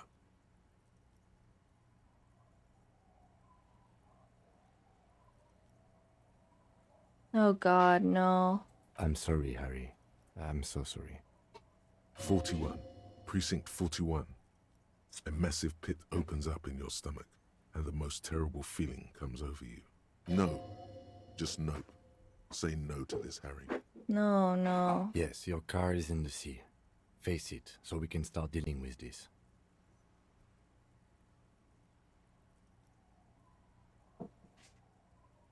Oh, I mean, seriously, it's just a coincidence. The lieutenant just shakes his head. No, it's a street racer. There were never any street racers. It was always you. You drove your car in the sea.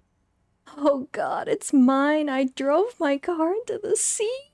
I'm afraid so, yes. It looks like you started in front of the whirling, jumped over the canal, and then drove your vehicle in the sea right here.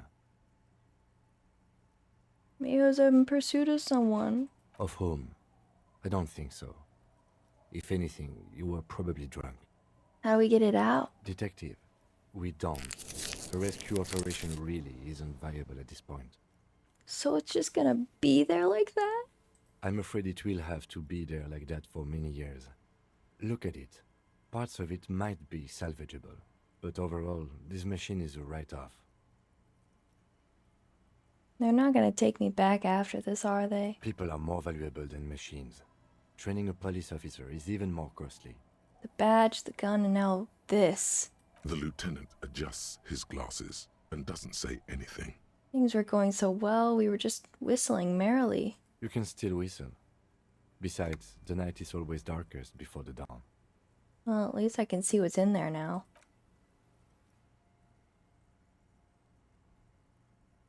Yes, let's go take a look. Okay.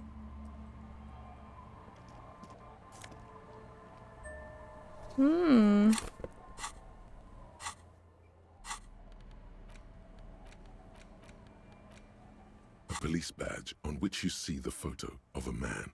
You. Some seaweed is stuck to the back. I found my badge. At least something good came out of all this. Why is there two? Study the badge. Encased between two durable plastic sheets is a bluish card with lines of information and a watermark in the shape of the street grid of Revachol West. You see a photo, a name, a rank, a document number, the date of issue, and, in the lower right corner, your precinct. Look at the photo. The man keeps winking at you with his green-gray eyes. The photo is old, no doubt about that. But the badge is new. You used an old photo for a new badge. How old? 8, maybe 10 years. The guy in the picture is rather good looking. He's got a nice haircut and is distinctly lacking in massive sideburns. And he's winking? Why? What do you think? His face is already contorted by the expression, although it looks less grotesque on him than it does on you now. The badge in your hand shines as you rotate it, catching light. You see lines of information on it, and a shining watermark. Name, Harrier Dubois. Harrier? That's long for Harry. So you are Harry. Evrard was half right. Probably not a lot of people know your full name. Whoever told him you're Harry Dubois didn't. Wait, what kind of name is Harrier? It's a wartime name. Revolutionary. The kind mothers give their sons during troubled times. Like Undying or Boxer or Ironhide. A name like armor. Harrier Dubois it is then. Pleased to make your acquaintance, Harrier Dubois.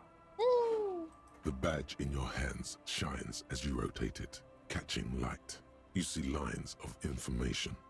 Rank Lieutenant 2 year freighter. Lieutenant W. Freighter. What is a Lieutenant W freighter? The lieutenant is a rank above sergeant and below captain. It's the highest rank in the RCM that still does field work. I am a lieutenant. NW freighter? The title of Freighter is added to your rank when you decline a promotion to a higher rank.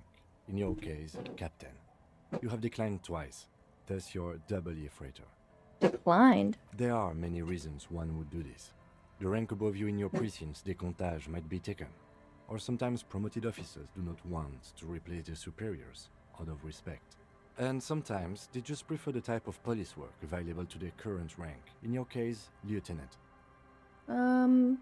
What's a décomptage? Décomptage is the hierarchical system employed by the Revachol citizens militia. It means counting down to twos. The countdown is modeled after the dual leadership system employed by the left during the revolution, which in turn was developed by last century experimental psychologists in the University of Königstein. Oh. The lowest rank is junior officer, usually teenagers. Then there are the patrol officers, then sergeants, lieutenants, and then a captain. That's basically it, except for a few kinks. What kinks? Kinks like satellite officers and the additionally a freighter rank I already explained. Wait, satellite officers? You are given the title of satellite officer if your partner is quickly promoted through the ranks and you rise with him. You don't seem to be a satellite. So you've been putting up with all my bullshit because I'm your superior? No, I've been putting up with you because despite an unconventional approach, you are doing good police work. That's nice, Kim. Thank you. It matters more than driving your motor carriage into the sea. And now we've even found your badge. He trusts you, for now. Try not to spoil it. Oh, my rank was drunk. Yes, apparently you've had a rather successful career in the past, and this leads me to believe maybe your current situation is only temporary. Thanks. That gives me hope. Good. He says with a quick smile. Tee. Turn back to the document. Such a small yet precious thing. Expensive paper caught between thick plastic, like a fly in amber. It reads, Serial Rev 126205 Jam 41. That's just the serial number. Revachol, Jamrock, Precinct 41, with some numbers thrown in there for good measure. Sure. The numbers are not there for good measure. They have an administrative purpose, one that's unfortunately been erased from your memory. Date of issue 7th of November 50. 4 months ago. I'm guessing that's when you were promoted to the rank of Lieutenant W. Freighter. Uh-huh. A new badge usually comes with a new rank. You seem to have been doing well then. You're pretty sure you weren't doing well, but better? Probably yes. Precinct 41? Yes, it's the designation of your precinct. 41, like mine says 57. The 57th is mostly industrial harbor, a lot of asphalt. The 41st is... What? It's a tough station to work in. You have all of Jamrock to cover. That district should have 3 precincts, but money is what it is. But then again, it's a legendary district, and a hell of a station too. It must be an honor and a curse to work with people like Price, McCoy, Berdiaeva. Roberts, Feuerbach, Dimitri. Suddenly, names from your decomptage flash in your forebrain. He knew all those people, although they're not from his station. They must be big.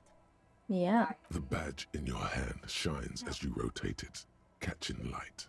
You see lines of information on it, and a shining watermark. Okay.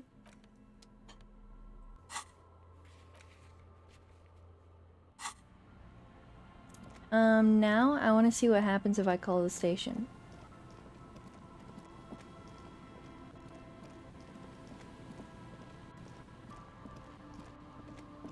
I could wait to try and get my gun, but I don't feel like it.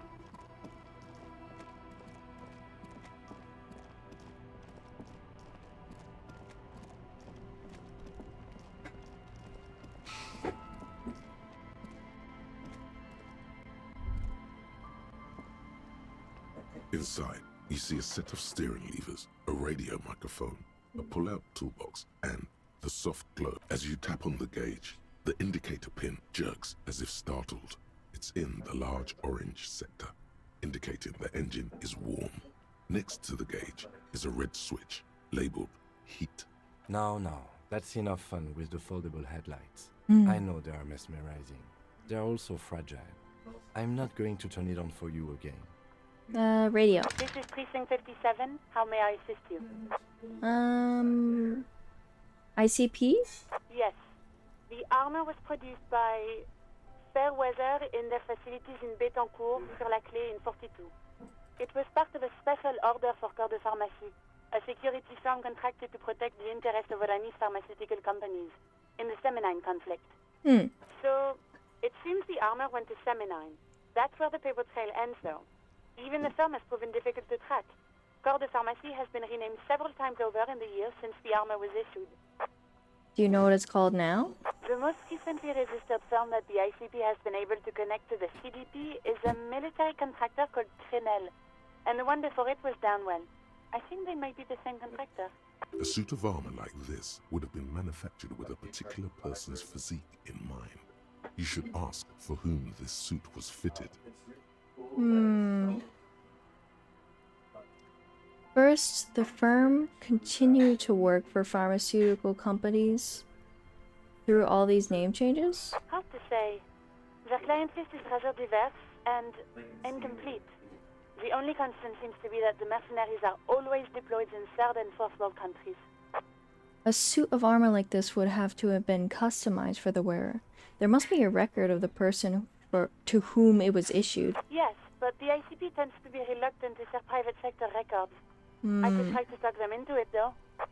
Yes, please do try. It's imperative that we learn whose armor this was. Whose armor this was. Call back tomorrow. Hopefully I will have more information for you then. Not yet, but I was able to convince the database people to share private sector information. They promised to get back to me by tomorrow morning. Do you have any other questions?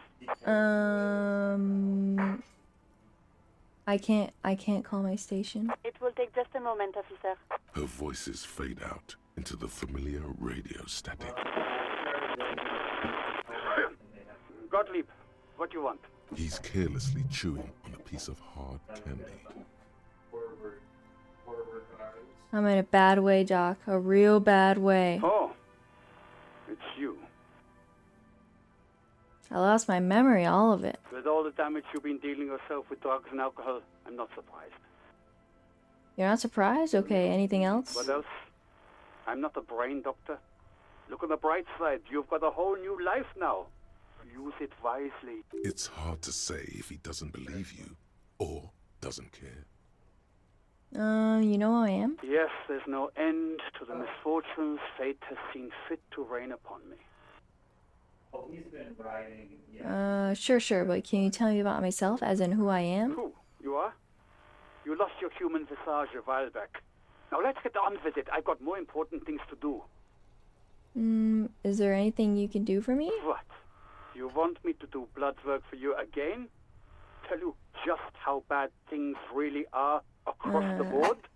You want another rundown of everything collapsing inside your body?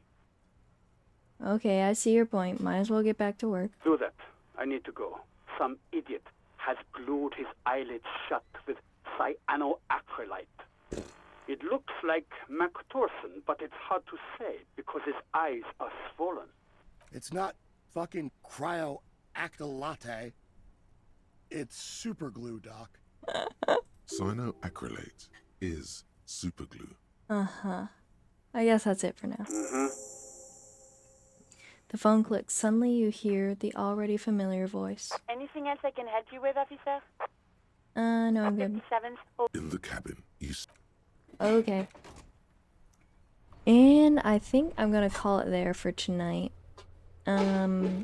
Sorry to cut it a little bit shorter than usual, but I am tired and I have to get some sleep for work tomorrow. So I won't be back tomorrow. I will be back next Monday because I'm gonna be busy this weekend. Got some birthday party stuff to attend to. So if I don't see you, thank you for sticking around today. Thank you for watching. Remember, you can come follow me on Twitch at Slurpenheimer if you want to watch after the TikTok ban, if that happens, and you can also be on screen and chat. You can follow me on Tumblr for art, and that's pretty much it. Oh yeah, YouTube Slurpenheimer for VODs if you missed anything. Part 1, 2, and 3 are up, and I will be putting part 4 up as soon as I get off stream. So that's about it. Thank you for joining tonight. Dingsum Oiter. I'm gonna go eat